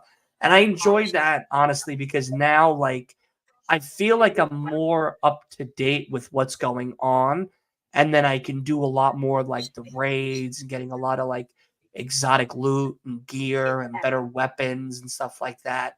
And I was talking to Freak today about it. And now I'm trying to get more into the multiplayer aspect where there's like team death matches and team play and Well, I got a good stuff. person for you. Who's that? Devin is always streaming Destiny 2 on his. Yeah, I see that. I gotta start watching his content because, like, I put in the cart with our action figure game that's coming out and Killer Clowns, the Final Shape DLC that's coming out in like a couple of weeks, and I wanna play it, and I'm very excited to play it and stuff. But like I've been asking Freak, like, because he's a pretty much very invested into Destiny 2 as well, and has kept up with everything, and he's been very informative about it. But yeah, like he's it's pretty good. Yeah, I mean I see like I like Bungie's type of gameplay and the way they kind of do their first-person shooters and stuff. Like, I've always been a Call of Duty fan from Modern Warfare, Call of Duty 2, Call of Duty 3, and stuff, even going back on the original Xbox and whatnot. But as I got older, like, I went into Halo, and I got really invested in Halo, and then I got really invested into Destiny for the first one. And then I fell out, and I went back to Call of Duty for a bit, and then I went to Fortnite. Now I'm back into Destiny 2, and I'm really enjoying Destiny 2 a lot more than I expected it. Like, tonight I'll probably be up playing Destiny 2 and everything and stuff. So I want to stream, but I have to. I'm kind of waiting until I can pay for Streamlabs Prime so I can go live on multiple platforms, if that makes sense. Because like, there's some games that I want to play, but like obviously they're going to be like continuous games where it's going to be like story based, if that makes sense. If people want to like latch onto it, yeah, so me too. I want to stream, but then also like it's really difficult for me to stream because my laptop I have too much plugged into my USB ports on my laptop, and I need to get that tower based thing where like it kind of like the tower is like a power source, and then the power source powers the devices, and then they go to your laptop. It kind of turns your laptop into a desktop, and I have to get one of those. So I think once I start this job and get a couple paychecks and get caught up, I'll do more streams, probably gaming streams in maybe a month or two. Thank you, Courtney. What's going on? Hey, Courtney. I'll say this to you. I don't know where your local Best Buy is, but it's like an hour away. Okay. The only thing we have around here is a Walmart. That's it. All right, Walmart works. Walmart, there's a lot of PCs, like just the towers, like this thing here. So this that's there was about $600, and it's a gaming built PC. So I could do a lot of fun shit with it, whether that's streaming, whether that's connecting my capture card and my Xbox and doing all of that onto StreamYard, Streamlabs and stuff like that. It makes it a lot easier. And it's a basic one because it has the core components to do a lot of that stuff. You could also do like Xbox Game Pass on the PC itself and stream a lot of the stuff from the PC to the sites and stuff like that. That's what I would say for you to do, because streaming with experience on a laptop is a lot harder. And a lot of the time, the connection itself becomes the big negative for you in the sense of latency. And I didn't think that was real, but it is real. And or I should say, when you get this job, because you're definitely getting it, is that I would invest that $500 into something like this, because Yeah, this that could is be a this is a bonus. lot worth it than anything else. And then get yourself a monitor. You can find a monitor for $200 at Walmart and stuff, and set yourself up nice. And then you can kind of that's the goal. stream at a better quality. I want to start building a gaming PC. It's definitely on my list. Yeah, I'll be honest with you. Like, what's really cool about the gaming PC is Gaming for us, PC will probably come. I'm gonna be honest. Will probably come later Christmas? this year, Christmas time. Yeah. Because I gotta say, if I'm gonna find a way to get to London, that's gonna be eventually. Well, you got London, and then you got to go to Newark for Full Gear. That's gonna be tough. It's gonna be really tough. Did you see the ticket prices for SummerSlam? No. Cheap. Third row, almost $8,000. I'm not kidding you. Ticketmaster. Wow. I might also. We were talking, myself and Tony and Ruda were possibly talking about jumping in a car and just driving up to Canada for Money in the Bank. There you go. I drive up and then drive back, type deal. It's fun. I don't know how that's going to be, but we'll see. I think Rad's got some connections in Toronto. Yeah, I'll tell you what. These crowns, I feel like the crowns themselves are making the tournament seem more legit. I think they look cool. Well, I'll tell you now. November is Full Gear, and I'm not going to Forbidden Door this year because of work. Yeah, but Full Gear, I will be going to, at least. The other one I was thinking of going to, because a couple of friends on TikTok want me to come down to Florida to go see World's End, and I'd like to do that, but I'm driving, I'm not flying, because I'm afraid of heights and planes. But yeah, I think I might do the drive down there. So if I do the drive down there, listen, you're on the way. I'm passing you twice on the way there, on the way back. What do we feel about the way this bracket's shaping up? So the winner of this match takes on EO to go to the finals. Could do a vlog on that too. That's Valkyria versus EO Sky. We'll just say Valkyria wins. Valkyria versus EO Sky for the finals to find out who goes to the tournament. Like, is that a matchup you're like, holy shit, that's a banger finals matchup? It's a good match. Well, it's a good match, but like I don't know, like I just feel like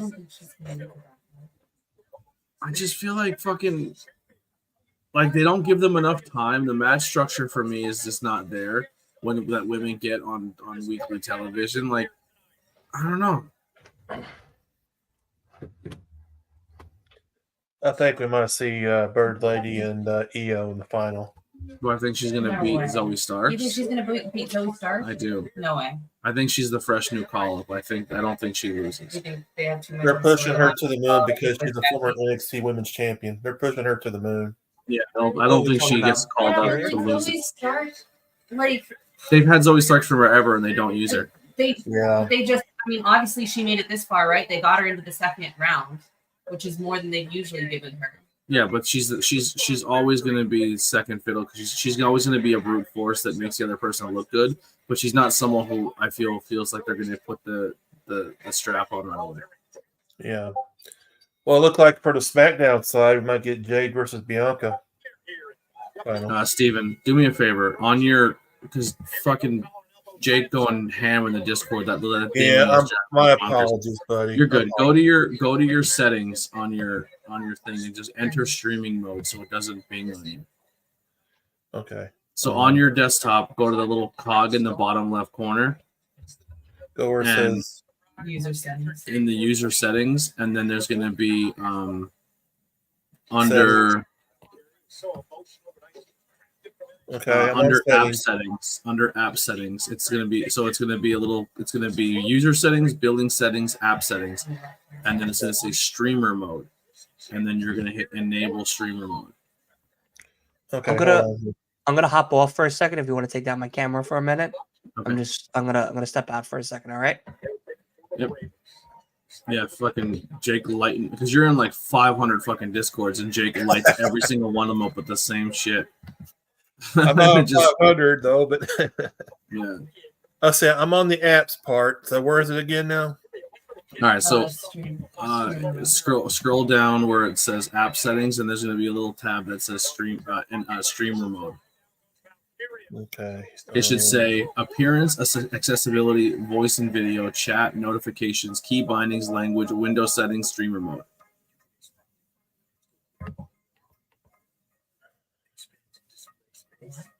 Bear with me, guys. I'm sorry. You're good. Let's see, where's the user settings? So if you're looking at your Discord on your computer, you see how it says the Cult of ABJ, for example, and then you scroll down and at the very bottom it says your little icon, and it shows your little thing, and then it shows your microphone, your headphones, and a little cog. For like 3 years. That's like. You see what I'm talking about? I'm new at this, buddy. I'm sorry. I'm trying to help you out. Okay, on the choices I got in the apps, it says installed apps, advanced. Don't go to your apps. No, don't go to your apps. Don't go to your apps. Go to your physical Discord. Like, look at your Discord. All right, I'm going to Discord. Hold on.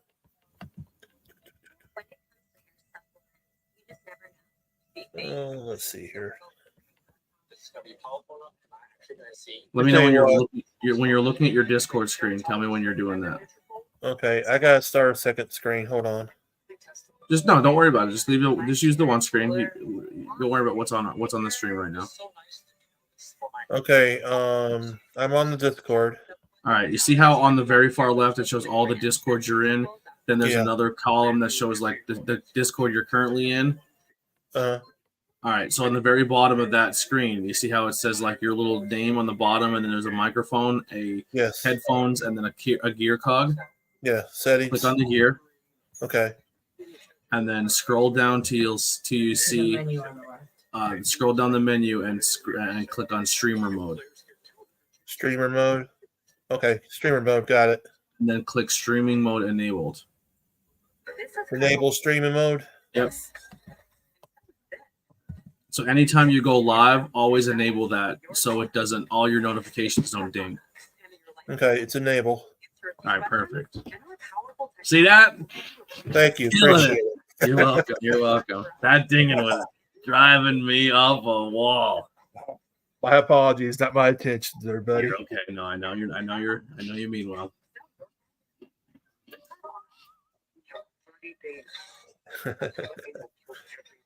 Joseph says I was crying. Why are you crying, brother? Don't cry. I mean, unless you needed to. Sometimes people need to cry. No judgment. I should probably know. Dylan had to bail.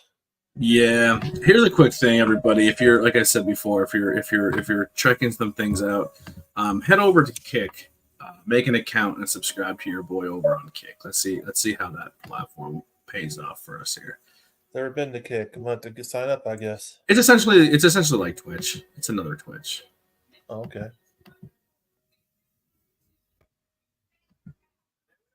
Another thing too, going forward, we're probably gonna stop putting up on the screen links, because I'm hearing that links are actually not good for your algorithm on YouTube. That when you use links, it actually doesn't push your channel as much, because YouTube looks at it like every other streaming platform. That if you put links up there, you're telling people to get off their platform, so they'll throttle your video so less people see it. Mm-hmm. So the links not going in the description, so they're not going. No, they're not going to go. They're not going to go. They're not going to go in the comments anymore. So when I say people join the stream, what I'm going to do is I'm going to add the stream join the stream link in the description of the video. That's how we're going to do it going forward for future streams. And then if we want people to promote other people, we'll just say like, hey, we'll screen share it. Mm-hmm. Or if you want somebody to join your stream. On your It'll be walk-along. it'll be in the description of the video. Okay.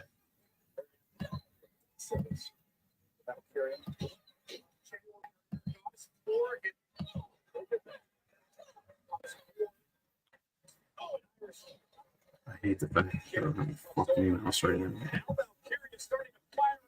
Can you go find out if she's like almost done with it? Boom. Drop kick.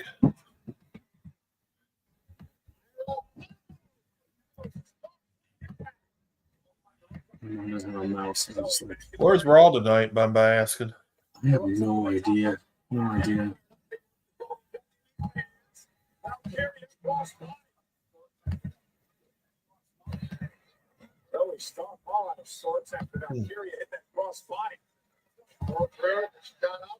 So they have like a little achievements like Twitch. So 75 subscribers and stream for 5 hours are the two things to become affiliated.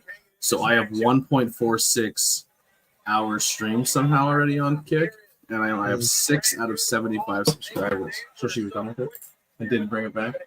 She just She just ran. Okay, thank God. I was about to say she's down there sitting on it. I'm gonna kick her in the head.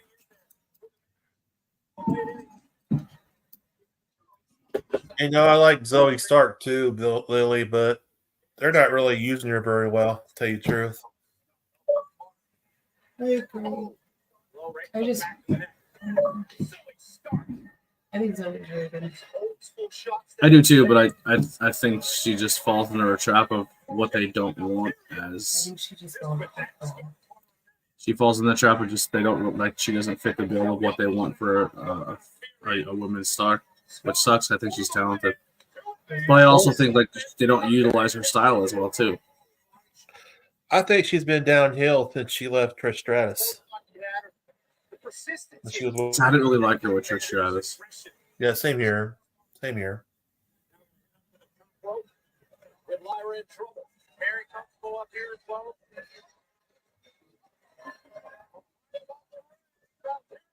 Out of harm's way. Stark fans at her feet.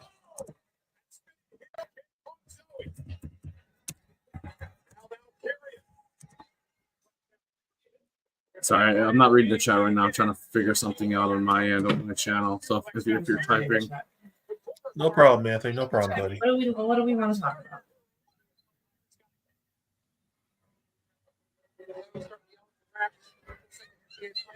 What do you guys think is the long video? I have to log into the Twitch and you're logged in, so I have to redo all that. I was not doing the Twitch. Mm-hmm. I went to Twitch.com and it was really rain.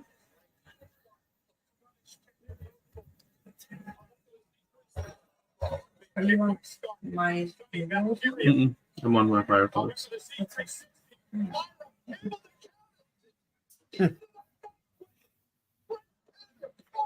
See you later.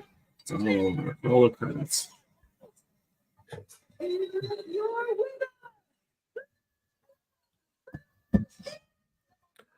I'd say she'll be in Saudi in the final because she's from close to there, around the area there, international wise. You're gonna hate when she wrestles in Saudi too, because you know how they have all this really cool gear. They literally wrestle in They can show their turtlenecks. skin. Sorry, Joseph. I'm just seeing the chat. You're crying because people are bullying you on Instagram. I'll tell you right now, man. People on the internet suck, and people try to tear you down. Ignore them, man.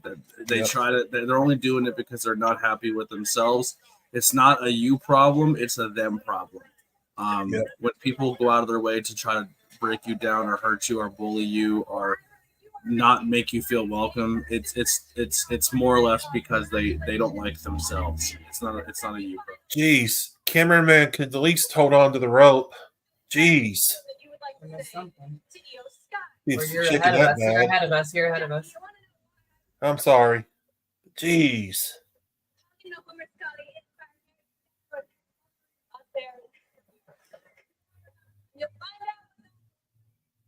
But all I really want to say to everybody here, I am a former NXT Women's Champion, and I only travel as Pro 5 to the top. Yikes. Oh, sorry, I didn't see you back, Dylan. That was a rough promo. I'm gonna be honest. good. I think she's good in the ring, but I think her charisma is like at a 2 Who are we talking about? by Lia Valkyria. Yeah. I call her Bird Lady. Bird Lady. That's funny. Also, when she was in NXT, she used to just drop a feather. Like she was like, stop helping who? Who was it, Steven? That she was like, I don't want to say stalking, but like she would just like creep and watch this girl's matches, and then she would just come in and help, but she would always just like take. Oh, that was the girl helping her. It wasn't so much her. I thought that was the bird lady. Was No. the lady just taking the feathers? No, that was the creepy emo goth girl. Yeah, that's taller. yeah. That wasn't Lia. That was somebody else. No, I know. That's what I was saying. I was saying I thought that the girl that was doing that to her, I thought that's who Steven used to help her baby. Oh, Because she was just It'll be taking an interesting match for SmackDown. Dragunov versus Jey Uso. Or is it tonight? I think it's tonight. Yeet. Yeet. I got a couple of interviews done yesterday, and I'm not upset, but unexpectedly the ending to one of them was just you right into the mic, and I was like, oh man, I wish I knew what it's coming.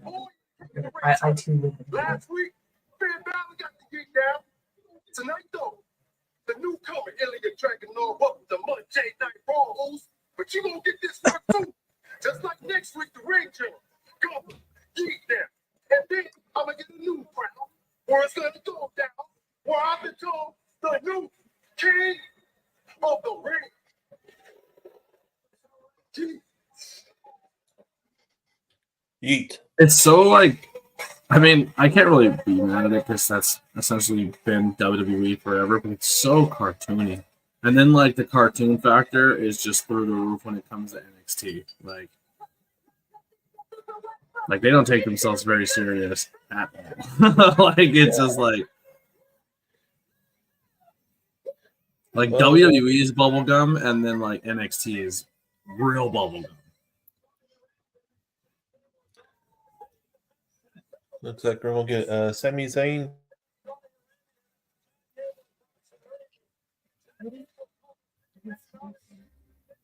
I'm not sure.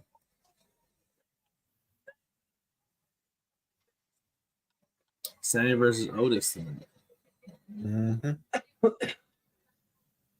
You know what's another thing that annoys me with this King of the Ring?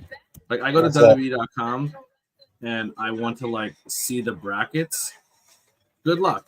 Like, well, let's do an experiment. Go to WWE.com and try to find updated brackets for King of the Ring. Go look for it. See if you can do it. If you can, let me know how long it took you to find it. Like, here's the thing. So If you're watching March Madness, or you're watching playoff football or playoff basketball or anything like that, that is update. That's part of your programming. When you go to your website, if that's your build, that should be on your site. Like that would be like, here's our updated bracket right now of what's going on. Mm-hmm. It's nowhere to be seen. Lyra versus Era is going to be so good. I think they have the potential to be amazing. Do I think they're going to allow them to be? It's yet to be seen. But like EO just lost the championship, and Lyra is on the come up. I think Lyra beats EO.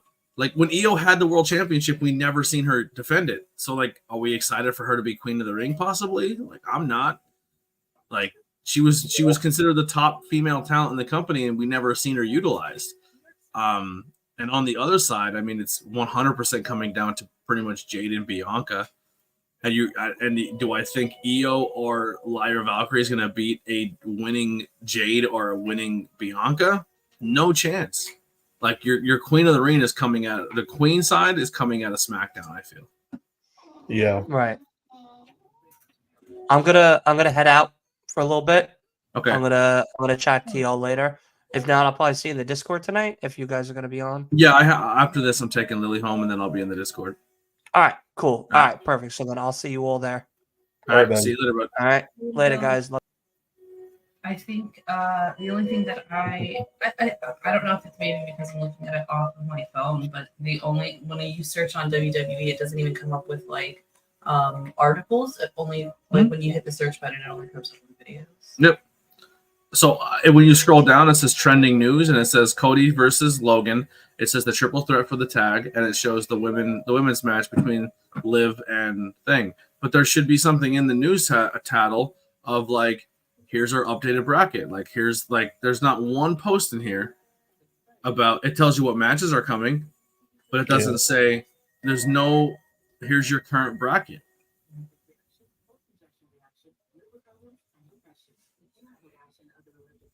I don't think that's a good look.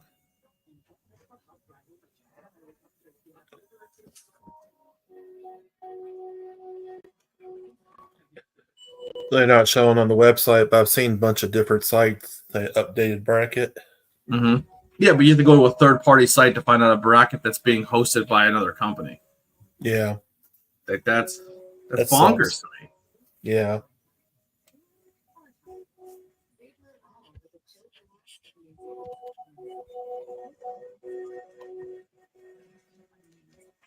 Oh man, I'm tired. This new car is a lot of fun. I feel like I'm driving an old lady car, but it's getting me where I need to be. Well, that's good. But Dude, I had to take the on the stereo of the car. I had to like turn the bass down to like -2 because if it was at like with modern music and the way like things are streamed and digitally, you plug it into your auxiliary cord, and this car's Yeah. from like 2009. Like it's just like if there's any bass in the song, it sounds so distorted and crappy. Like all the music I listen to in the car is like so flat. Like there's no feeling to it. But it's you know.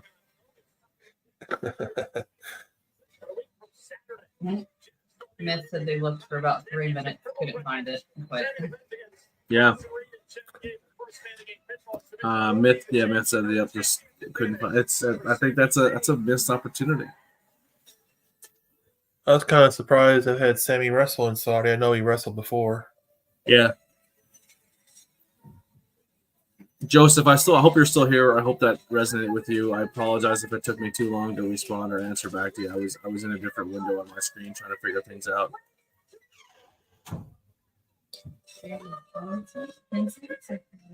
What's going on, Daniel? How you doing, Daniel?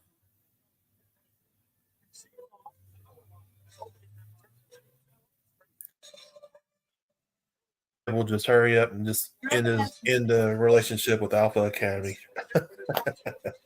Yeah, I don't see the point of it at this point. Yeah, just get it over with. You know, we all know it's going to happen. It's like we have Alpha Academy, we have Bloodline, we have Judgment Day, we have the Pride, we have Final Testament, we have Damage OC. Control, we have Just like, did you get OC? OC, but OC is not really being utilized, but they're there. I'm trying to think, is there any other stables? But now we're gonna add in a Wyatt 6. Yeah, like I don't know. They're creeping up with AEW as far as factions.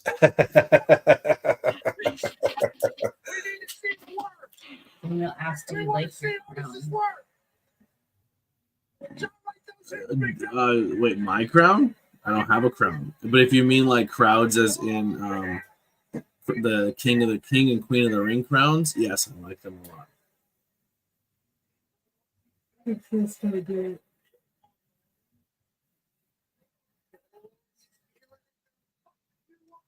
Do it.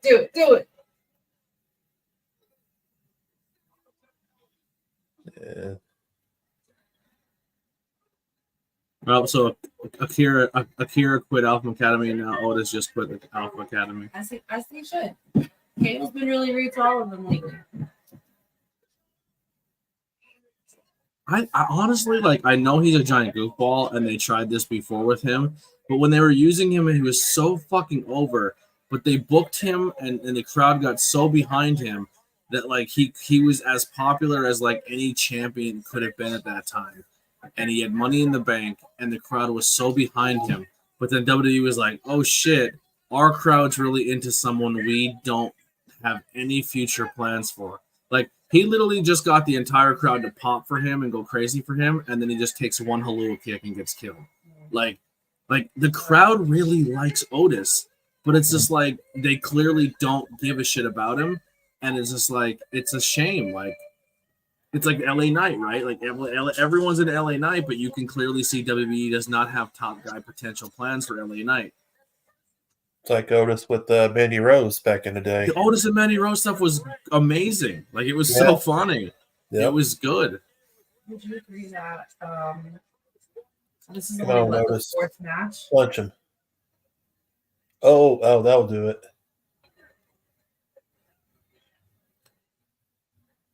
Yeah, but it's just like last week on like Raw. The match quality was so good. Like it was a very high work rate show, and this show was just like go in, 3-minute match, 4-minute match, get in, get out, see you later. Mm-hmm.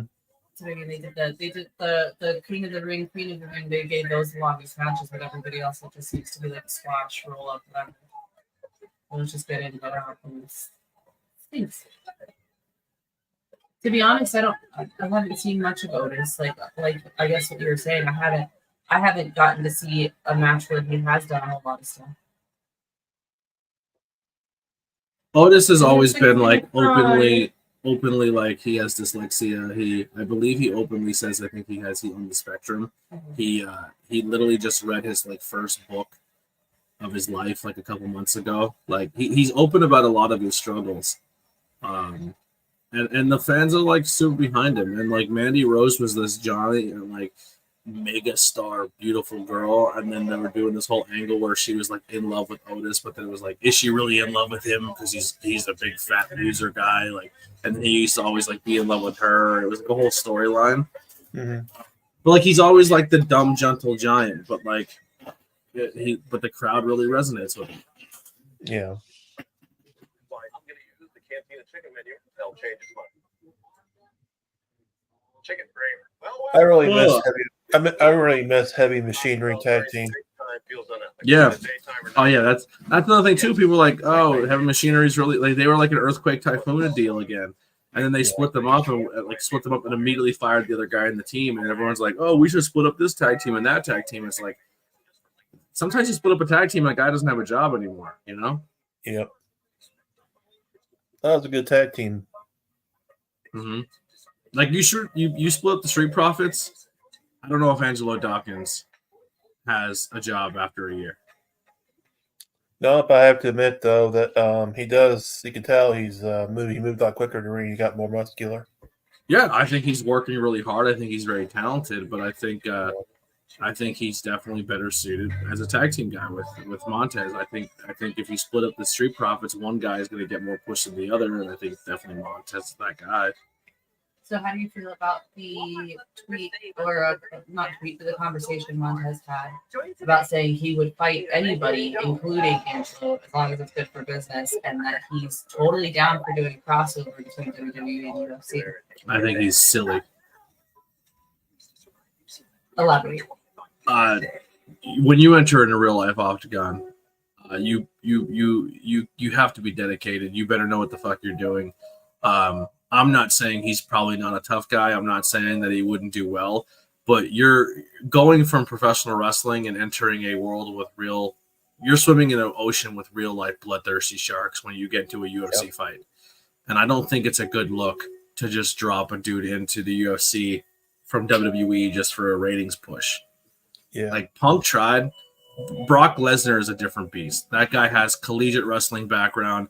He's genetically different than everyone else. But even when Brock had to do a stand-up fist fight with people, he wasn't amazing at stand-up fist fighting. If he took you down with his pure size, he did really well. But Brock also like tested insanely hot, I think twice in the UFC. Like the dude peed in a cup and it melted. Like Bobby Lashley did it pretty well in MMA, but he was in a promotion where they kind of fed him like.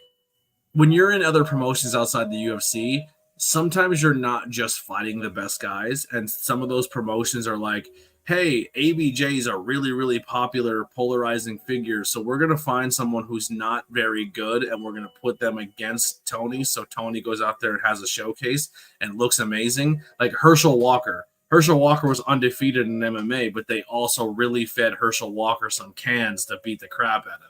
Jake Hager has been fed some cans, but then like as he gets progressively into it more, he's getting harder fights and he's taking some beatings, but he's still winning. Mm-hmm. I just think the UFC is like the NFL of mixed martial arts. Like even the guy that you think is probably the worst fighter in UFC would probably be a champ in most promotions outside of the UFC. Like they're the top of the top when it comes to that. And if you're not actively training every single day in jiu-jitsu and boxing and kickboxing, you're just like if you're not dedicating your time to that craft, unless you're insanely athletic and talented and gifted and just a freak of nature, you just can't walk into a cage, close the door, and expect to just be successful. Mm-hmm. And to think that you can do that is kind of insane to me. I mean, look at even in wrestling. Like, if you're not a trained professional wrestler and you think you can go in there and do this, it shows. It shows you're not training to do this. That's why guys like Logan Paul and Bad Bunny did so well, is because they worked so hard in the training and the lead up to it. Like, if you want to be a dancer, you're like, hey, we're going to put you on a dancing TV show. If you don't take your training seriously and you don't learn the choreography, you're going to go out there and look like a schlub when you go out there and dance.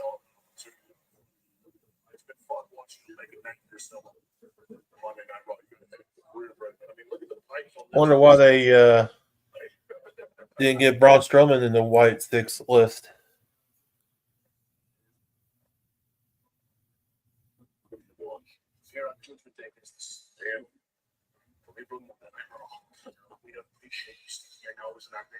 So what?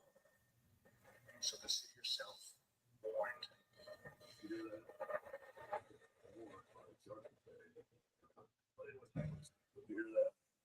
I've been warned by the judgment day. But anyways, wanted to kick some ass. Like they brought him back and he's like this giant baby face. I love everybody, but the room if he's joining the Wyatt Six, so what? They just show up on Saudi Arabia as a giant 6-person stable, and all of a sudden Braun's like, I'm no longer a nice guy, I'm a spooky guy now. It's like, really? We just switch it like that? Like, make it make sense. He's kind of like the Big Show. Face heel. Yeah, he flops a lot. So the rumor is that the Wyatt Six is gonna debut, or at least the Captain Howdy, or whatever the character's name is going to debut at Saudi. Oh, Saudi. I don't think, and I know people are fucking saying this now on the internet. They're pissing me off. I think I said it in the Discord space, and I wish I would have said it on the camera, because now I sound like I'm just regurgitating the other nonsense from the internet. Well, not nonsense, but I don't know. I seen the Logan Paul and Cody Rhodes match and immediately went DQ. They're not. No one's losing their belt there. That's going to be a DQ. And if you're going to bring in, and here's what they're going to do. They're going to bring in Captain Howdy, and he'll probably be the reason both people get DQ'd, because they want to have this big huge pop of the, because didn't Bray come back, like do some stuff with Saudi well too, like where he just kind of did like the firefly in the sky.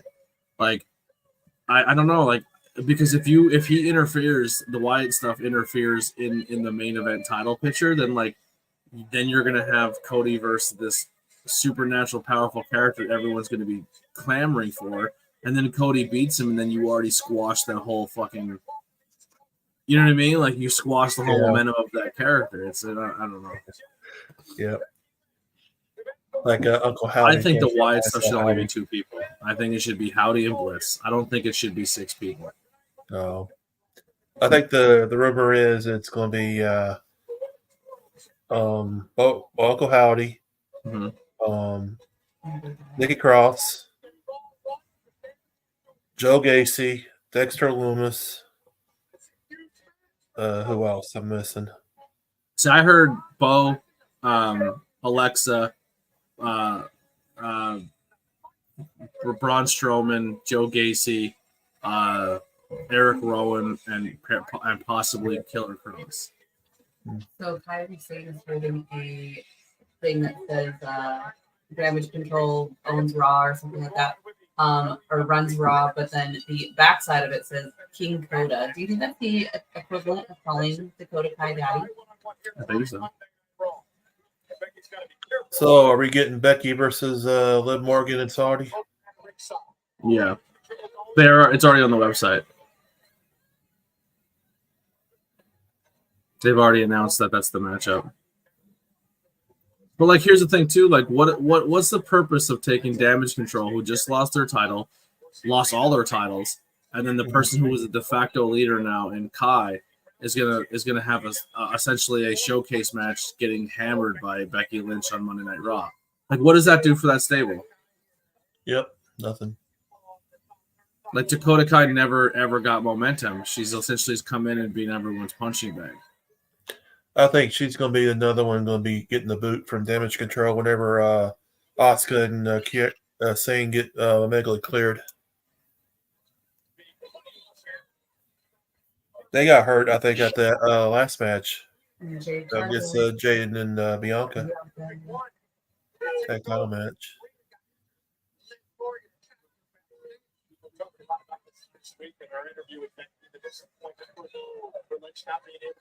Who's Rowan? Eric Rowan was another person who used to be part of Bray Wyatt's old stable. He's the original member of Yeah. back in the day there. Kairi Sane, she does struggle. She struggles a lot with when she takes big bumps. She just concussion. I think that's like that she she has like 3 concussions so far in WWE. Mm-hmm. Are you really surprised that she came back despite those concussions, though? I don't know. Well, she's not in action again because of it. It's just like it's concerning. Yeah. And Asuka got injured too. Didn't say what kind of injury hit that she has.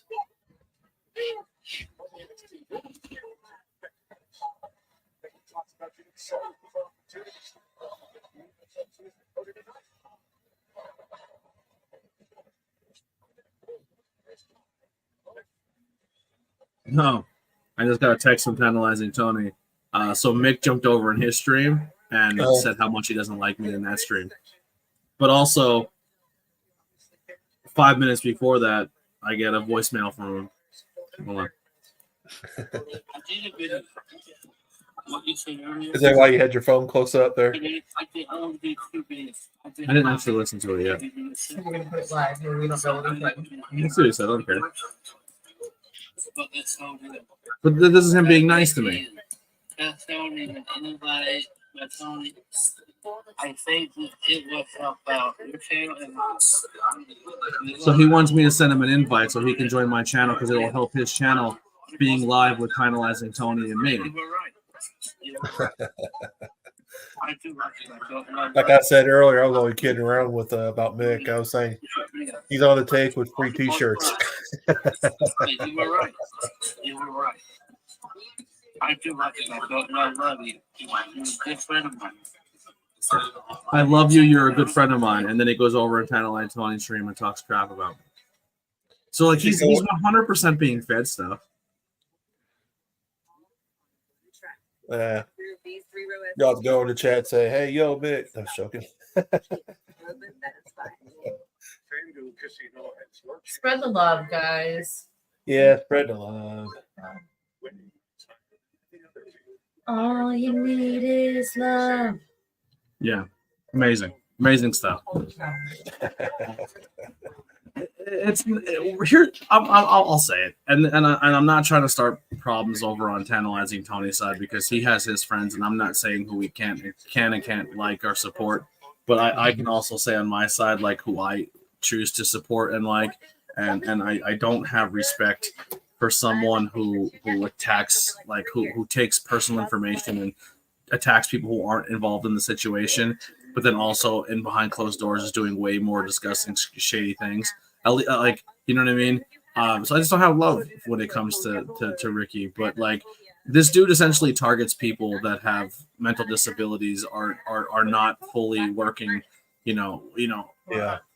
not fully capable. Yeah, or he takes advantage of people who aren't fully aware that they're being taken advantage of, and then having them go into chat rooms and talk crap for him while he's gonna chat and be like cool with you, like I love you, man. But then he sends in someone like Mick to be like, ABJ sucks, bring in Ricky. It's like, come on, like you're so transparent, like, and that's something he's done for a very long time on that channel, and that's something that really bothered me, like, because once again, like I work hard for my content. I'm trying to build a brand, and me and Tony are trying to work together to help each other build brands. And this dude doesn't have a platform. Like he's tried to go live on his own thing, and no one watched, and no one cared, and he doesn't put any effort or money into his equipment or anything like that. And he just wants to come in and drop a hand grenade on somebody because he doesn't like, because he can come in and say some stupid shit and get your channel demonetized, and then he goes back to his everyday life and he doesn't give a shit that your channel just got smoked. You know what I mean? Like he has nothing at stake when it comes to being a content person, and then he takes advantage of people like that and sends people into the room to go attack people. Like when I was going through stuff, he was sending people over here to attack me through like, and it's just like, stand on your business if you're about it. Don't be a snake about it. Like don't send someone to do your dirty work. Stand on your business. And then he sends me messages talking shit that then blocks me so he doesn't hear the response. Like you're a joke. I don't think Mick doesn't know what's going on, and that's why I don't get mad at Mick, because Mick makes a pawn for somebody else, and that's essentially what it comes down to, and it's upsetting, because like I think Mick is a good guy and he means well, but he's being taken advantage of. Yeah, I've been patient with Mick. A part of his disabilities and all that. I've been very patient with him. He's cool. And that's the last time me bringing anything up when it comes to that dude. Yeah, because it's I don't know, it's not needed. Yeah, agree. Yeah, because he doesn't need any more time on this channel. He's a fucking waste. Yeah.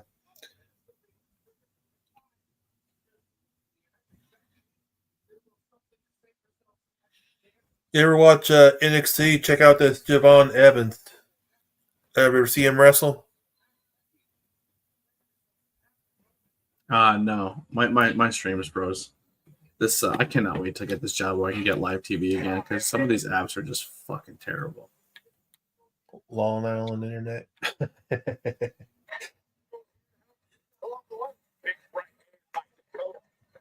But yeah, this kid's like 20 years old, 21 years old. But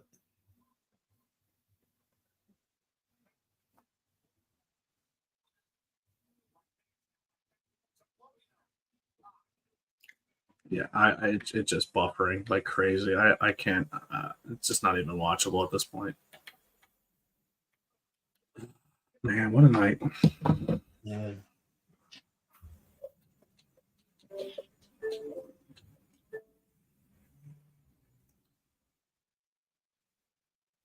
Soon. Income is coming. Money is coming. We're gonna be able to fucking figure this shit out and get better equipment and make these shows better. I promise. How did the job interview go? I missed it.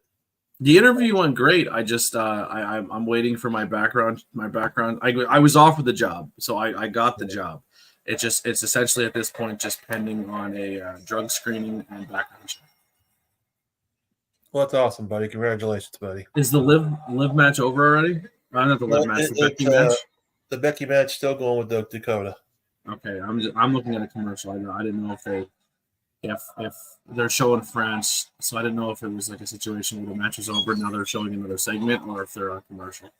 Dakota's going to the top rope. Becky's. Oh, well, then I'm way off. Becky's I'm watching. Oh, I'm watching last week's Monday Night Raw. That's cool. Uh-oh. Why did it just switch like that? It lagged and buffered, so I restarted the whole app, and then when I came back, it took me back to last week's Raw. This app is rough. Jay Mackay being signed is awesome. Jay Malachi. Jay Malachi. I'm not sure who that is. They really need to keep Jade in the PC. She's still nowhere close to being ready. I don't know if it's so much her not being ready or just putting her in situations where she can't succeed. Oh, DQ. Becky did the disarmer on her, and they had to automatically came in to attack her. We're seeing it now. Yep. So, two top talents that can't take a win or a loss. And as I said, like Dakota, like what you're going to have her go out and take another loss when it comes to. I'm waiting for Liv to come in.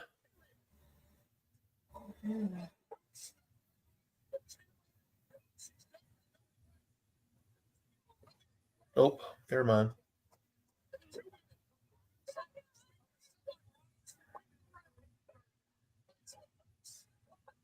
Oh, that Io sold the shit out of that clothesline. Oh, there she is. I'm probably way, I'm sorry.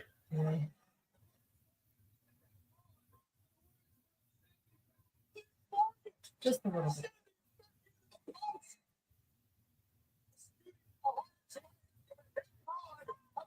So she's yelling at Liv, "What are you doing?" But then came down to make a save and fought everybody in the ring that was attacking Becky. So I feel like it's like, what are you doing? Like more or less, like, girl, like this is the second time that you've started stuff and you're not backing it up. You're just gonna hit and run. Like if you're gonna do it, Get back. Well, I'm saying if you're gonna run down and make fighting everybody else. If you're gonna run down and make the save because three people are hurting her, and then one other person comes down and hurts her, and then you're questioning before you fight, like that's a fight. Like you just came. I already ran down in a numbers game to save somebody, and then somebody else hit her, and now I want to have a conversation about it. You know what I'm saying? Yep.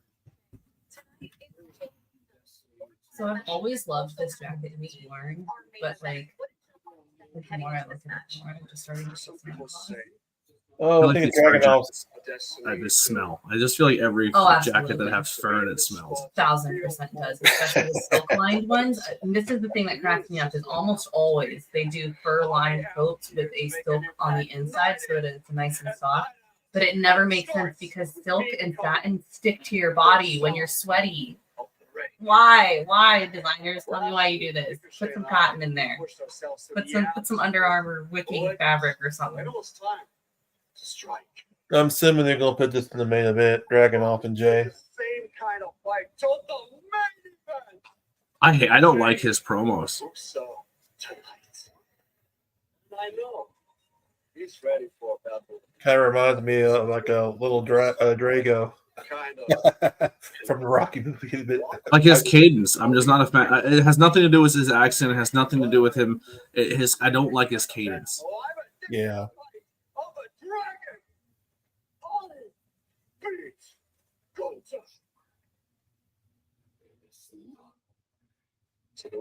He wants to smile and be cool, but then also have an edge to him too, and it doesn't land for me. I feel like it's coming off very I don't know. So listen, I'm not trying to stereotype, but I feel very much as though Ilya Dragunov is pushing for like a, I don't want to say Viking or what's the word I'm looking for? Like something from in that era, but as a jarl, like a higher up. So like you're gonna love me because of how attractive I am, but also I'm powerful. So remember that. But he just sat there and said, "I'm a different beast. I'll smack Gunther anytime, any place, anywhere." And Gunther just walked up and smiled down and walked away, and then you did nothing. Like like Gunther just dismantled your tough guy promo without saying a word to you. You know what I'm saying? Yeah. Device, I'm a dragon, and if you see me, Gunther, I'll beat you down. You'll get your ass kicked out there. And Gunther walks up and like, "I'm here, bitch."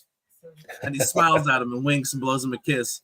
And then Dragunov just stands there with his teeth in his mouth. Like, what? Like they're teasing Dragunov and Imperium. He could have said whatever he wanted to say. He talked like a tough guy. And Gunther walked up and said, "I'm here. What do you got to say?" And then he got quiet, and Gunther's like, "What I thought. See you later." Myth was talking about Jay Malachi. Well, we're going to have a fatal four-way #1 contenders match for the world tag titles. Oh, Javon Evans. Yeah. Javon Evans is really good, but we have like 5 Javon Evans in the Northeast wrestling scene, that are just as talented, if not as talented. And I wish, I'm not saying anything. I'm glad that guy got an opportunity and he's really, really good. But I think there's some other people on the Northeast wrestling scene that would be really fun to see Javon Evans square up with. This will be an interesting match for SmackDown. Jade versus Nia Jax. I think the next, like this week's SmackDown possibilities are really good matches. If I miss it, I'm kind of bummed because I kind of want to see Jade versus Nia. How ironic. Jacksonville, Florida for SmackDown. Yeah. Because the AEW is a Jacksonville-based promotion. Okay. I'm pros again. This fucking app is dog water. And the Bianca versus her matchups. Oh, Tiffany Stratton. Tiffany Stratton. SmackDown stacked. There's 4 people that are actually like all could be world champions, all going for Queen of the Ring on SmackDown. And then the WWE side is the girl who was the world champion who wrestled. Like, you know what I mean? Like, I felt like the Raw side was kind of weak. Mm-hmm. And we also got LA Knight versus Tama Tonga and Orton's wrestling Carmelo Hayes. It's like I can't. I think Lia Valkyrie versus Io is a fun match to possibly watch, but like they don't build up the stars on Raw like they built them up on SmackDown. Like, yeah, I think the Raw side of the bracket was weak. Mm-hmm. This is rough.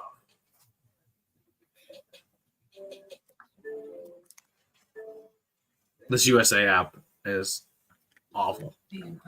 Speaking of that, I think they extended Raw for till the end of the year. I think for a couple months.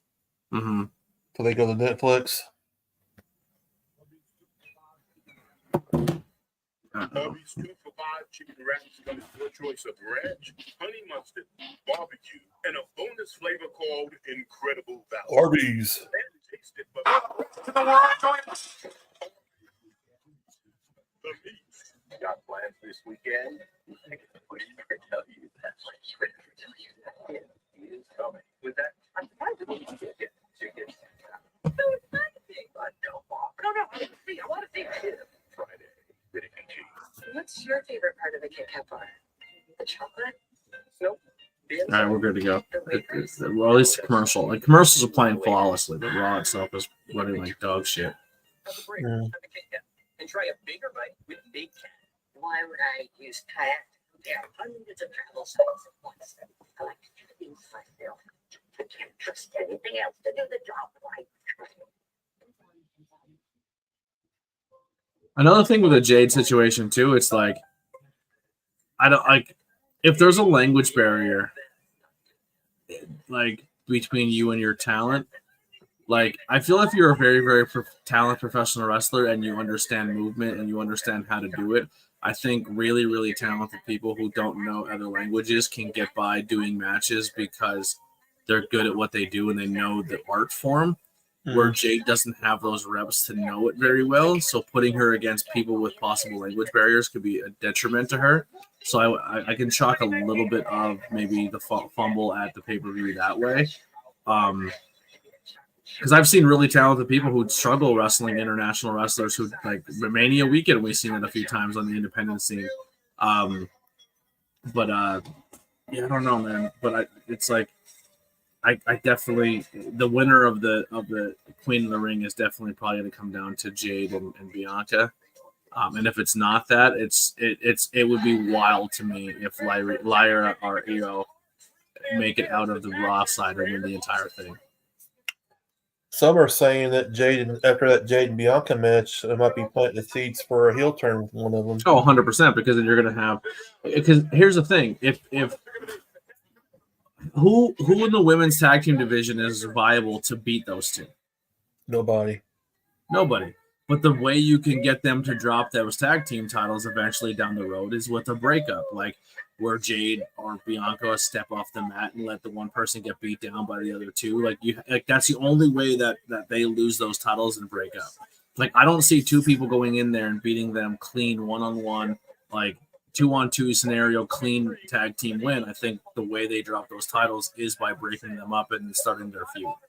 And then that feud continues on from, well, we used to be champions together, and now we're. But that trope's been done so many times, it just loses its luster. You know what I'm saying? Yep. Joseph, I kind of said this to you earlier, man. It sucks that you're being bullied, but don't let them bother you, man. People who bully people online aren't doing it because you're the problem. They're doing it because they don't like themselves. Yeah. So Jade and Bianca are Mhm. say that they win their respective matchups, right? Do they end up fighting each other for the Queen of the Ring? Mm-hmm. They would fight to find out who would go to the finals for the Queen Oh, of the it's the Ring. only one. Yes. I think they're going to have the But- number one. but I I think they're guess going to have the. Sorry. The- I think they're going to have the tag title match probably at Saudi. Whoever wins this match. I'm assuming. Yeah. These guys do nothing for me. Here's Kai's favorite tag team, the Creeds. They just go. Is it just me, or do they come off as just corny? Now, I wish they pushed That's this their team more. personality, to be honest. They're like what you What just seen there. Would you be personality? like, I'm a fan of those guys? Like, I don't know. They just come off kind of corny to me. Now, I wish they pushed Arthur's of Pain. Yeah, Right like there. look at the way these guys come out, and it's just like, yeah, these guys are gonna. These are the guys. This is the team that's probably gonna take the heat and get beat up the whole match. Like what? Yeah, that's how we book them. Joseph, I think what you should do is ignore them. I think you should Ignore him, buddy. Just ignore him, buddy. I think you should just ignore them because all a bully wants to do is have you feel a certain way.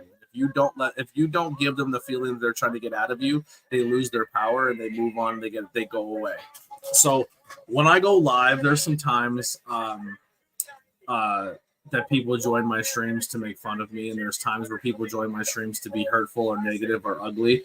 And that happens to me on TikTok. It happens to me here. It happens to me in a lot of places where I go live and people come in and they'll call me fat, or they'll say make fun of me in different aspects, and that's fine. And I just ignore them, and eventually they just leave my stream because they don't get the reaction they want.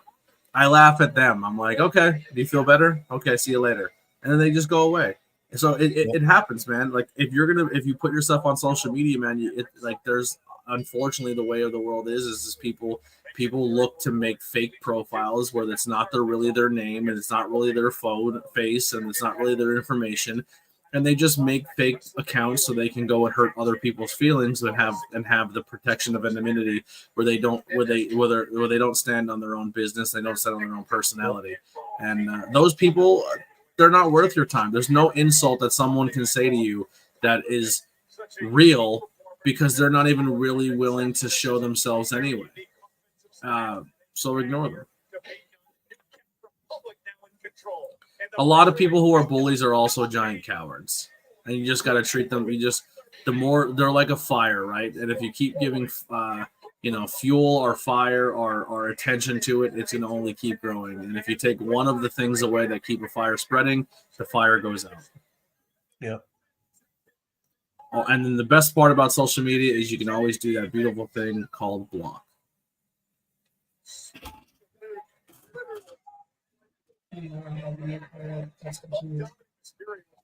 I believe you can block them, Joseph, if they're bullying you on Instagram. They don't. Yep. You don't have to pay attention to them. Just block them. Yeah, 100%. Stealing of positions. Four-way tag team match. Everybody wants to shine the title. Oh,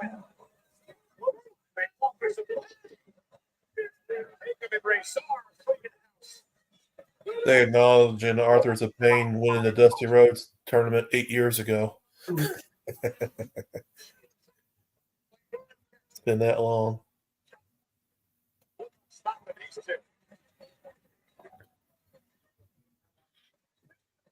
Guys, but I like for the inside joke we made here, but that's it. Send for the Creeds. Mm-hmm. The send for the Creeds or the Ding Dong Boys, because, like, I'm not being weird, right?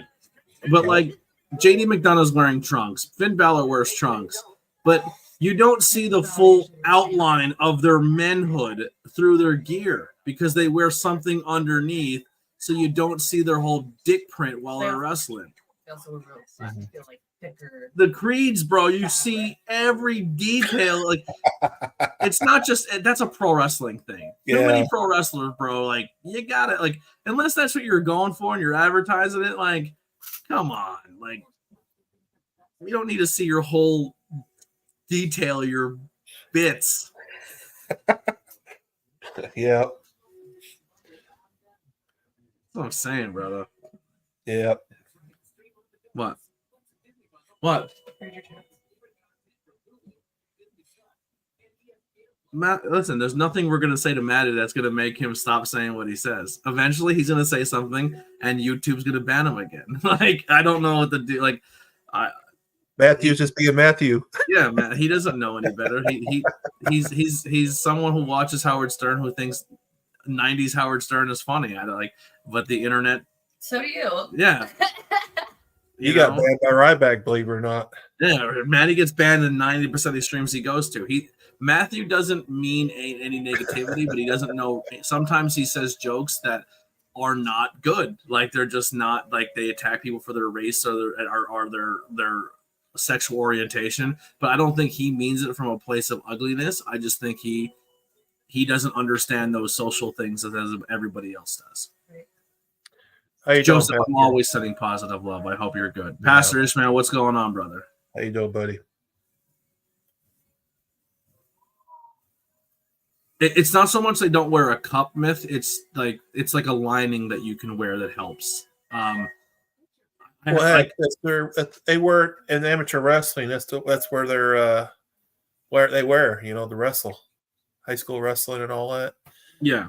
Hey, we got a blast from the past in the chat.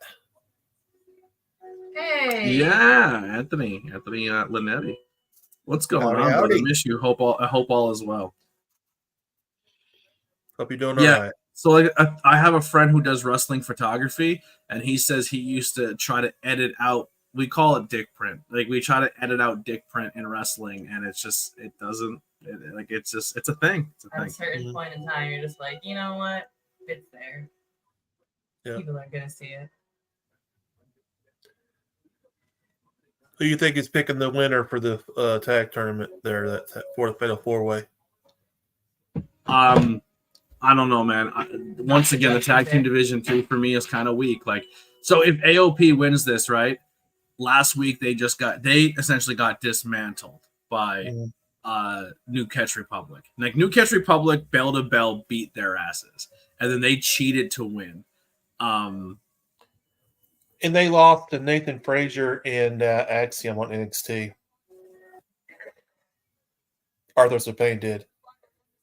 No, I know that, Matthew, but like sometimes I'll have a guest on that is like a person of color or someone who is in the LGBTQ community, and you make jokes about them being dark, or you'll make jokes about them being possibly gay or something like that. And I know you're just having fun and being funny, but sometimes those jokes, if someone doesn't know who you are as a person, it can come off as ignorant and hurtful. So, like, not that we think you're trying to. And I don't think you're trying to be hurtful, but like, here's an example, Matthew.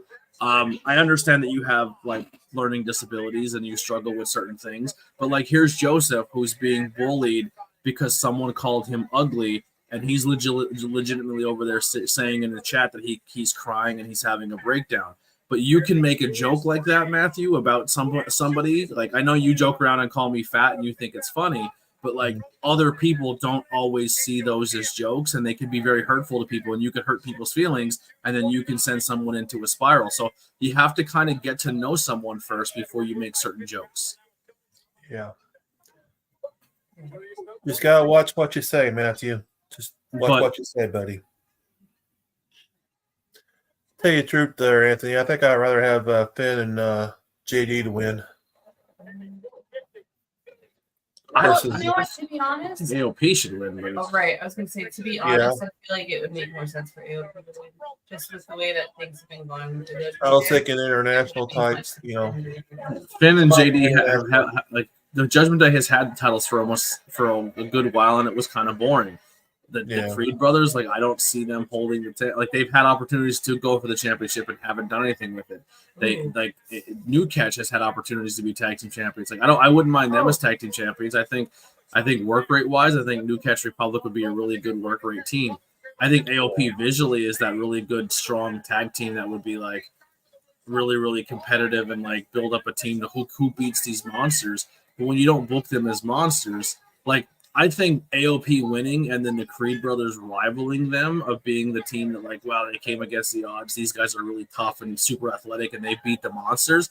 Then that makes the Creed brothers more credible. But like, you have to start telling stories and building up your tag team division, and I just don't think WWE is doing a good job of that. Yeah. Uh-oh.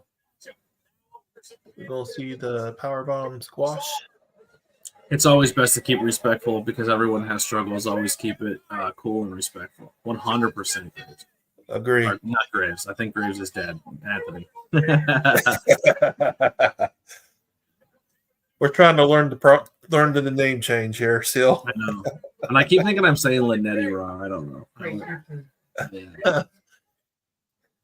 You're not, though. I don't think you are. That's how I would pronounce it. These as damn, an Italian, I feel like these damn Italians and their dumb names. As an Italian, I feel like you could say it. Like Forget about it. I'm Italian, so that's how it's said. It's me, Linetti. As an Italian, I find it offensive with your last name and you work at a pizza shop. I think, you know what I mean? Like, come on, man. Wait, does he actually work at a pizza shop? He works at an Italian restaurant. Yeah. That cannonball on the top rope. You're setting our people back, guys, you know? You know, I think, there's a lot of people out there who always make fun of like Middle Eastern people because they own gas stations, but nobody talks about the massive stereotype of these damn Italians owning every Italian restaurant. You know what I mean? Yeah. Look at the Streak by Tyler Bate. That's insane. What I'm saying. Look at him go. Shoo.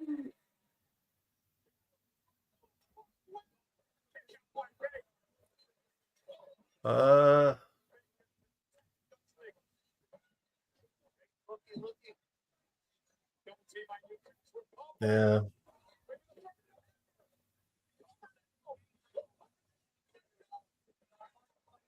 I'll be honest, I didn't think JD was gonna get it. I was like, uh-oh. Tyler Bate missed that. JD sold it. I love Pete, though. He's so good. Anybody notice Pat McAfee's little Burberry moment there? Mm-hmm. Oh, what's Carlito doing here? Because Carlito's like a member of the. He's trying to do. Is he selling the fact that he just did a backstabber on the thing? He legit because he grabbed his leg at first. Yep. He just fucked up his sciatic. Looks like I got this one right. I don't see the point of having Judgment Day win this. Judgment Day winning this is 100%. Yeah, Judgment Day winning this is 100%. Like, I don't think Judgment Day wins at the pay-per-view. I think, once again, they want to keep their tag team the division not weak by having these teams lose during this, but also like, oh, well, AOP, New Catch, and them all didn't win, and Carlito cheated for Judgment Day, but we're not going to put the titles on Judgment Day. So, like, I don't know. I don't get this. Awesome Troop retains. I feel like I'm not saying that they should have necessarily won, but I feel like the way that they're going to do it now is like, oh, we'll see. We actually could benefit from Carlito being here, with Damian being like, get him out of here. I don't want him here. He's not a part of us. Why is he here? Blah, blah, blah. And now he's helping them. So now it's going to be like, I feel like that's going to be the new. But like when Judgment Day had the tag team titles, they never felt like it elevated the tag team division at all. Really? Because it was always like, oh, well, we're tag team guys, but we're not going to go after the Judgment Day because they're stable and that we're outnumbered all the time. So we'll just fight amongst ourselves in the tag team division. And then Judgment Day kind of held it down because they wanted to visually have titles on Judgment Day.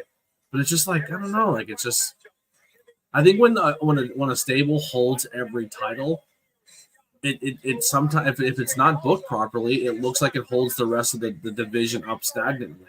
Like Undisputed Era, when they had the tag team championships, they defended all the time, and sometimes they would cheat, sometimes they would, but they were always booked as they were always talented enough that they can beat anyone on their own.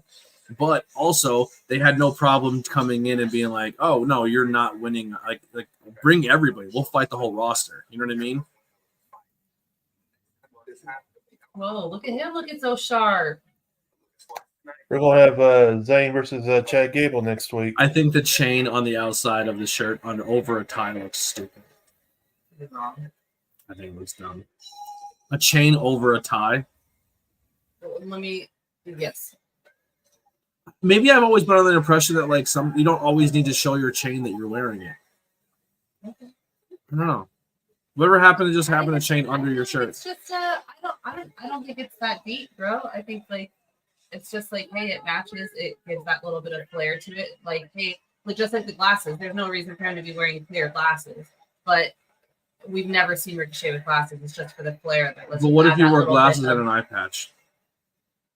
My point was that like it's just adding that little bit of flair that's like I personally, that's the first time I've ever seen Ricochet in a suit, but I feel like it just took it to a level that it wasn't so serious. That's all that's true. What I'm saying is you already have 2 neck accessories on. You're wearing a tie. There's something around your neck. So you're going to wear a tie and a chain, and your tie is going to be tucked into your chain. To me, that's like wearing 2 sets of glasses. Like, why would you wear sunglasses and regular glasses? Why would you like an eye patch underneath? Like, and I'm saying when I say that, I don't mean if you're not wearing them for medical reasons, you're wearing it for fashion reasons. Like, why would you wear a hat forward then another hat backwards? It doesn't make sense. It's making a statement. I mean, if you think about it, I think it looks. It made you stop and talk about it. I think talking about his outfit for like a good 5 minutes now. Perfect. Hey, Myth, I would love to see Ilga versus Dragunov versus Gunther again, but I really won't be surprised if Jay wins this. I think Jay's going to get. Yeah. I mean, probably not because they haven't really done the crossover where other people come over and cause any problems, and I think they're still letting the bloodline stuff cook on the other show. But I think this is going to end screwy. I think we're going to get a DQ or someone's going to cost Jey Uso an opportunity here. Or Dragunov gets screwed by Gunther, and then that feud happens outside of a King of the Ring aspect, where it happens post King of the Ring. So yeah, here you go. Gunther comes down, screws over Dragunov. Dragunov screws over Gunther. So Jey Uso goes to the finals versus whoever's in this thing. Jey Uso probably wins King of the Ring. Because I feel like the women's side is going to be a SmackDown winner. The men's side is going to be a Raw winner. So Jey Uso goes on to win King of the Ring. Dragunov gets screwed by Gunther here. Gunther screws Dragunov. That sets up a rivalry that they start cooking up for Bash at Berlin. You heard it here first. Write it down. Orton versus Jay would be a great match for the final, for the King of the Ring. Jay versus Orton.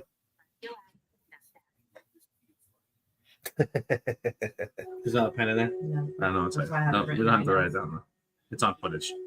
Wait. Yeah, they're going to plant the seeds. We're going to see Dragunov versus Gunther either in Berlin or Clash of the Castle. Yeah. I think Berlin's the move.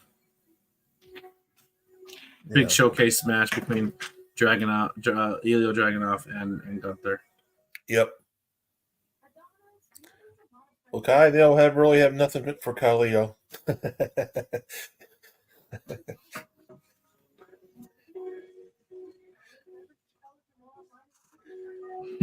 Dante comments on the video. My mind's still blown with my conspiracy.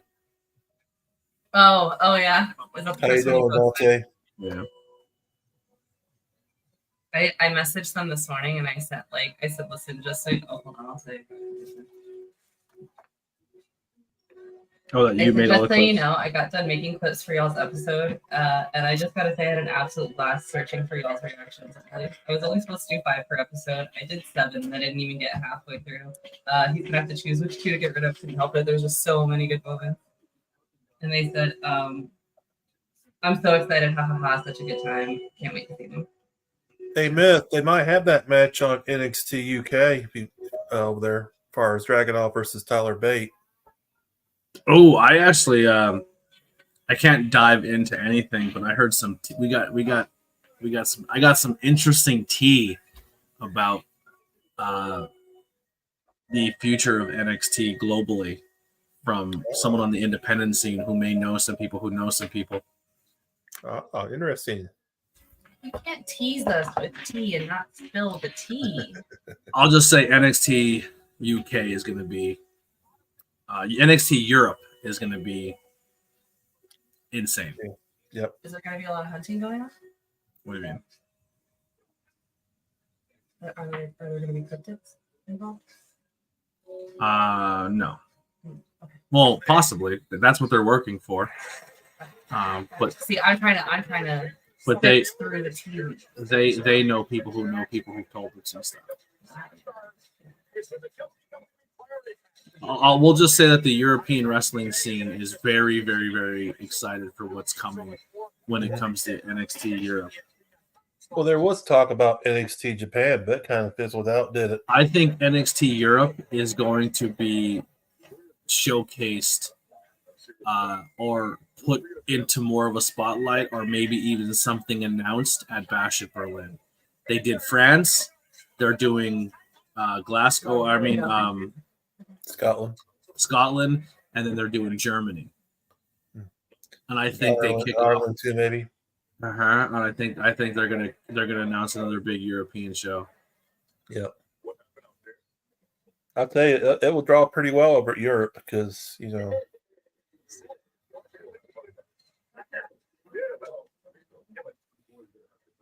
You talk about rare. I'm sure the boys gonna have your back. But you're gonna have your business, right?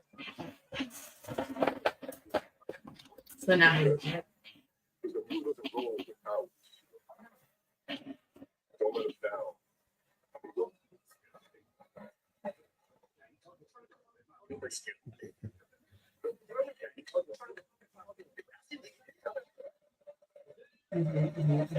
Yep. There you go.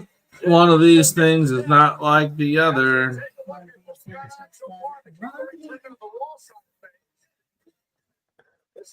I think Damian Priest would probably be a big baby face. I don't think he's gonna go Pick baby up face. Judgment Day. It's so awkward in between commercials when you're at a live show when the whole place goes dark and they play all those promos, and then they automatically come back to playing music, and the guy acts like the entire commercial break he's been jamming the whole time. For the last 17 minutes, I've been yeeting myself all over. I wonder if they're selling copies of those crowns. Don't look on their website; they won't tell you that. Yeah, I mean, if they're selling spoofs of Money in the Bank briefcases, like I don't understand why you wouldn't sell an autographed Cody Rhodes World Championship title. $800 or $700.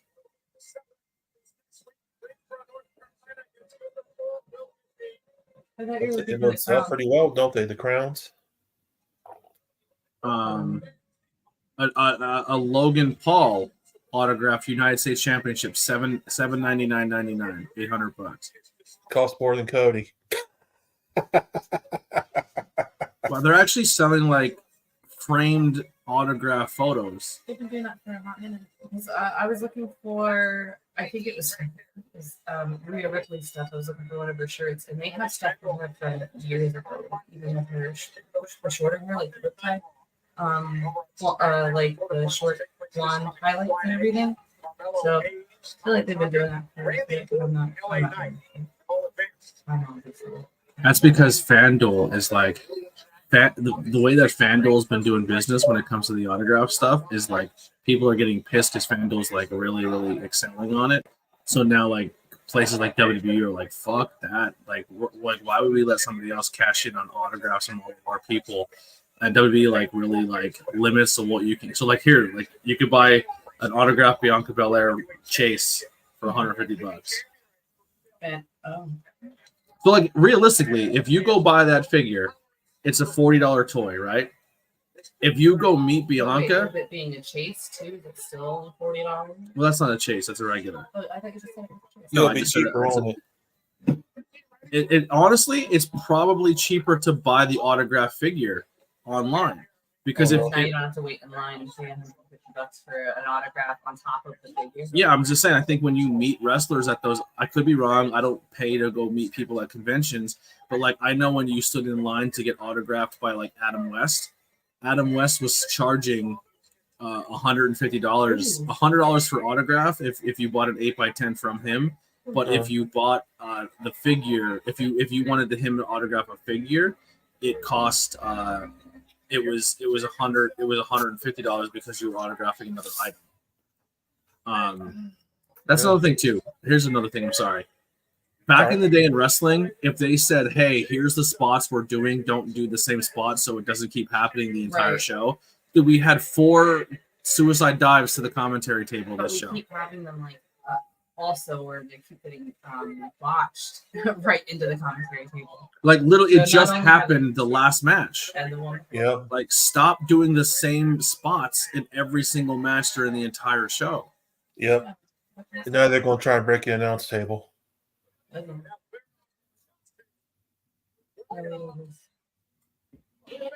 I might pull the trigger on that when I sign. That might be something I save up for. It's ridiculously too expensive, but because I would get the official one just in case, because when you buy them from here, they actually send it with like a special bag and stuff. I'm looking at the HBK title.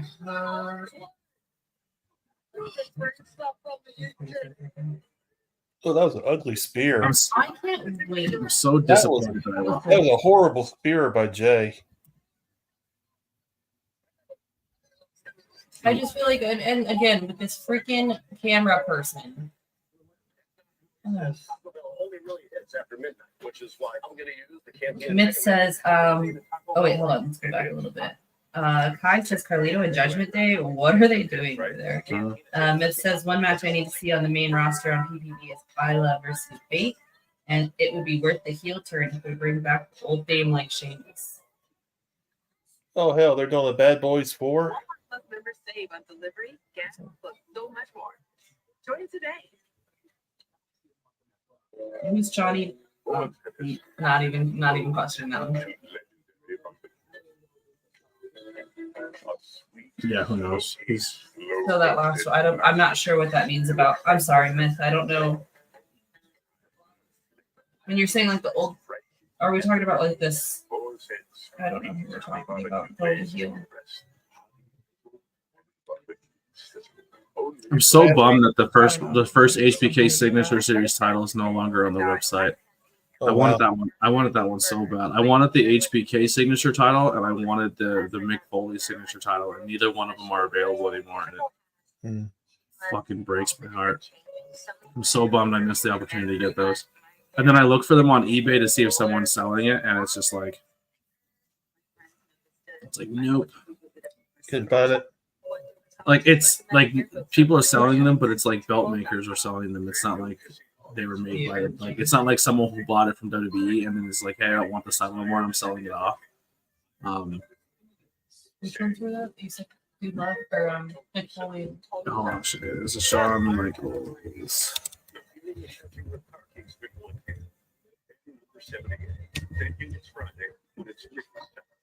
New players get 2 chances at winning with their first deposit. It was a winged eagle, but it was a Shawn Michaels version. Here's a Shawn Michaels replica title belt legacy championship. $155 on eBay. Yeah, but I think it's a gear maker. I mean, a belt maker who's doing a spoof of it. I don't think it's like that. Because $135 for that belt is crazy because it sold for way more. I know it was like $500 at least. It says he's got 2 available. It's a 2 MM type belt.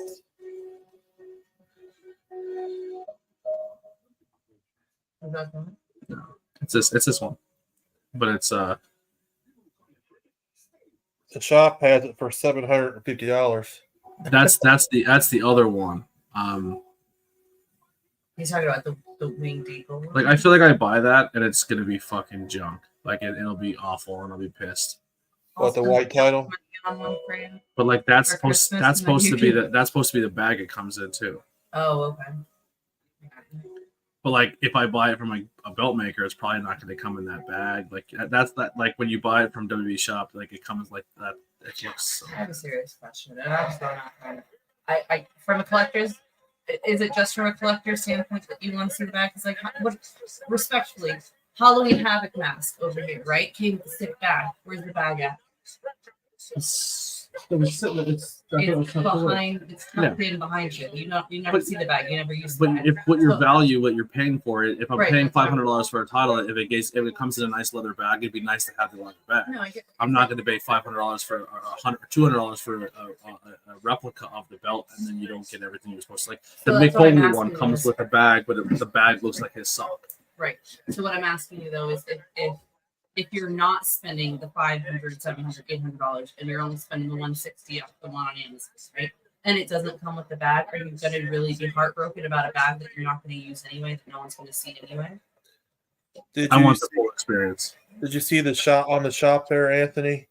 Autograph WrestleMania 12 Wing Eagle title belt. It's in a shadow box for $1,350. Check, it's awesome. You should check it out. It's on the shop. It's in a shadow box. It's got a belt. It's pretty awesome. So like this website, it looks like they're making spoofs of it. That's actually on sale right now. But it says when you do it, it comes with the everything here, and then it comes with the bag. Like it's showing it with the bag. It includes a cloth bag with Shawn Michaels logo. Interesting. I'll bookmark this website. Bookmarked. I could possibly still give them a title. Do they have the Mick Foley one? Because if they do, I would be happy boy. What's that red one? Who's that?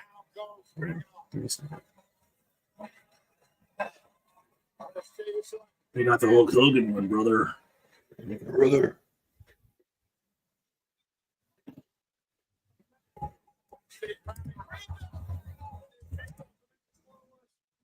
And this is the Mankind one. The Mankind one's so sick. Oh, man. I guess that was my question. When you said Mick Foley, and I'm like, which Mick Foley?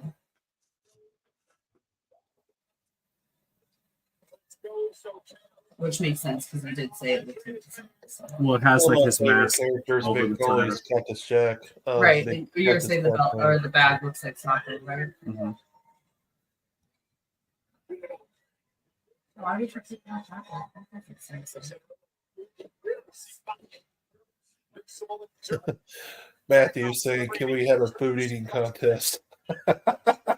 See, there's him making fun of us again for being fat. Yep. Yeah.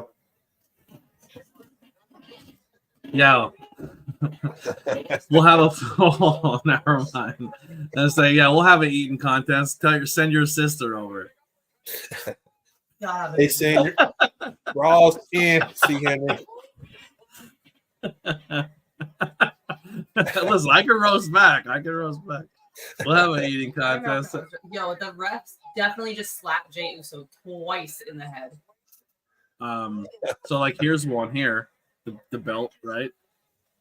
That you could buy for $1,000, but it's autographed. It's autographed by Mick. But is it autographed for all three signatures? Or just at the end? Look at Dragon Doll's hair sticking. Yeah, well, I love that. It's giving Syndrome from The Incredibles.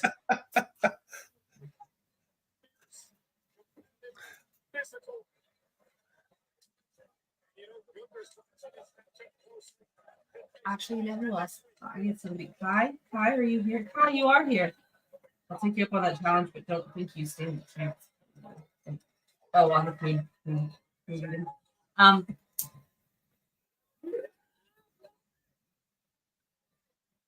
don't know what I was going to say. I was going to ask Kai something. Sorry, Kai. ABJ versus me versus SpongeBob at Chuck E. Cheese. Who's SpongeBob?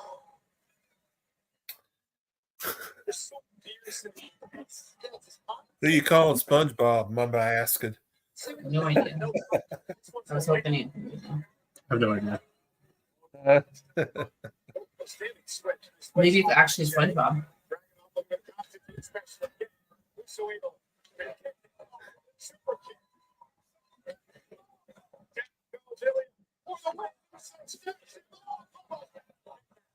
Oh, looks like Jay's busted open with his ear. It's what you get. Yeah. That's what you get for wrestling with earring on. Oh.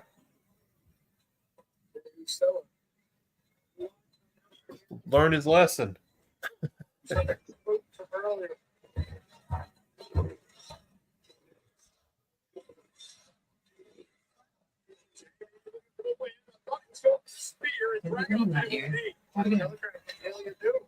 One more time.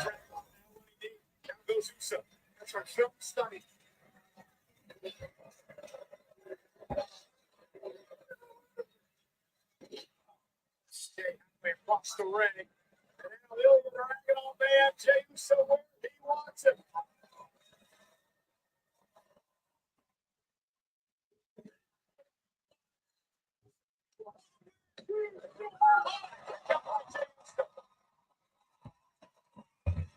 Two minutes left. What's gonna happen? They usually end on time. I think it might end a couple minutes late on this one. They really ended in a hurry last week. Yeah, last week they were like, and done by. Yep.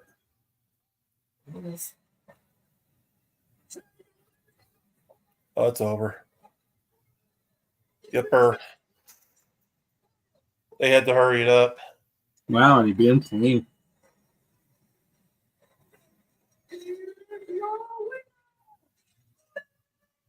So Jay versus Gunther. Yeah, they had to hurry it up because time was running out. Mm-hmm.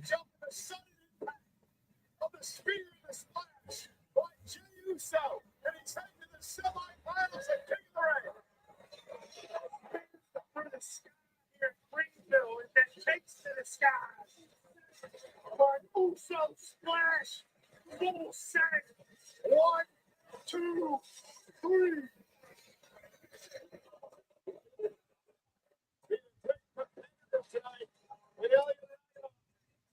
Period.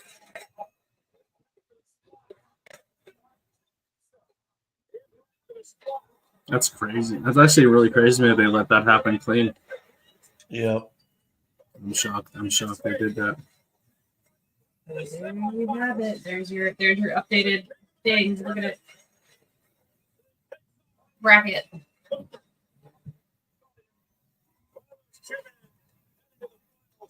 It's going to be a good match. Gunther versus Uso.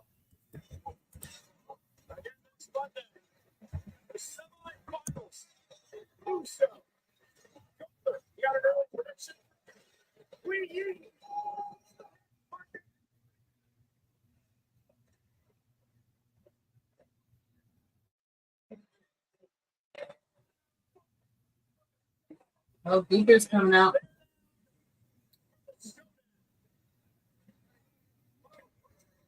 Oh, yo, he said, haha, you thought.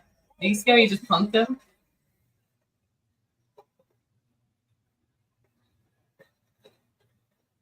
Rip that earring off, Gunther. That's joking. Oh my gosh, oh my god.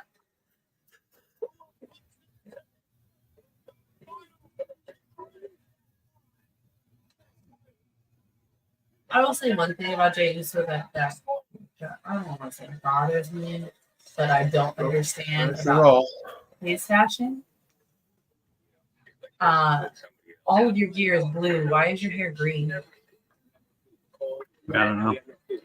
All right, listen, everybody. That's going to do it for our show. Thank you, Steven, for joining us. Make sure you check out Steven on his post-Dynamite or actually no post-Dynamite show this week, right?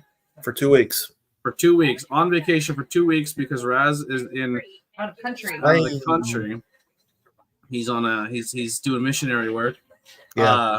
For the cult of ABJ. But we'll see you guys on the next one. Here's some music by the Converse Kid. And what do we think of this new little This little outro, made by Lily, half made by me. So thank you guys. We'll see you guys soon. We're out of here. $50 million in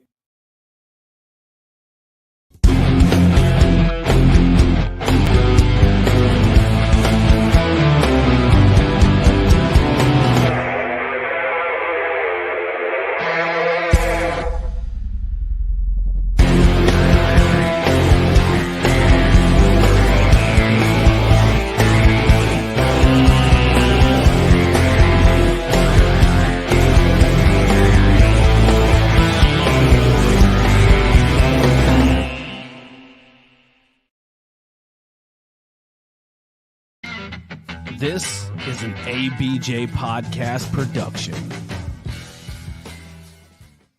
Join us. Would you kindly join us at the Cult of ABJ Discord community? We'll see you there. Join us.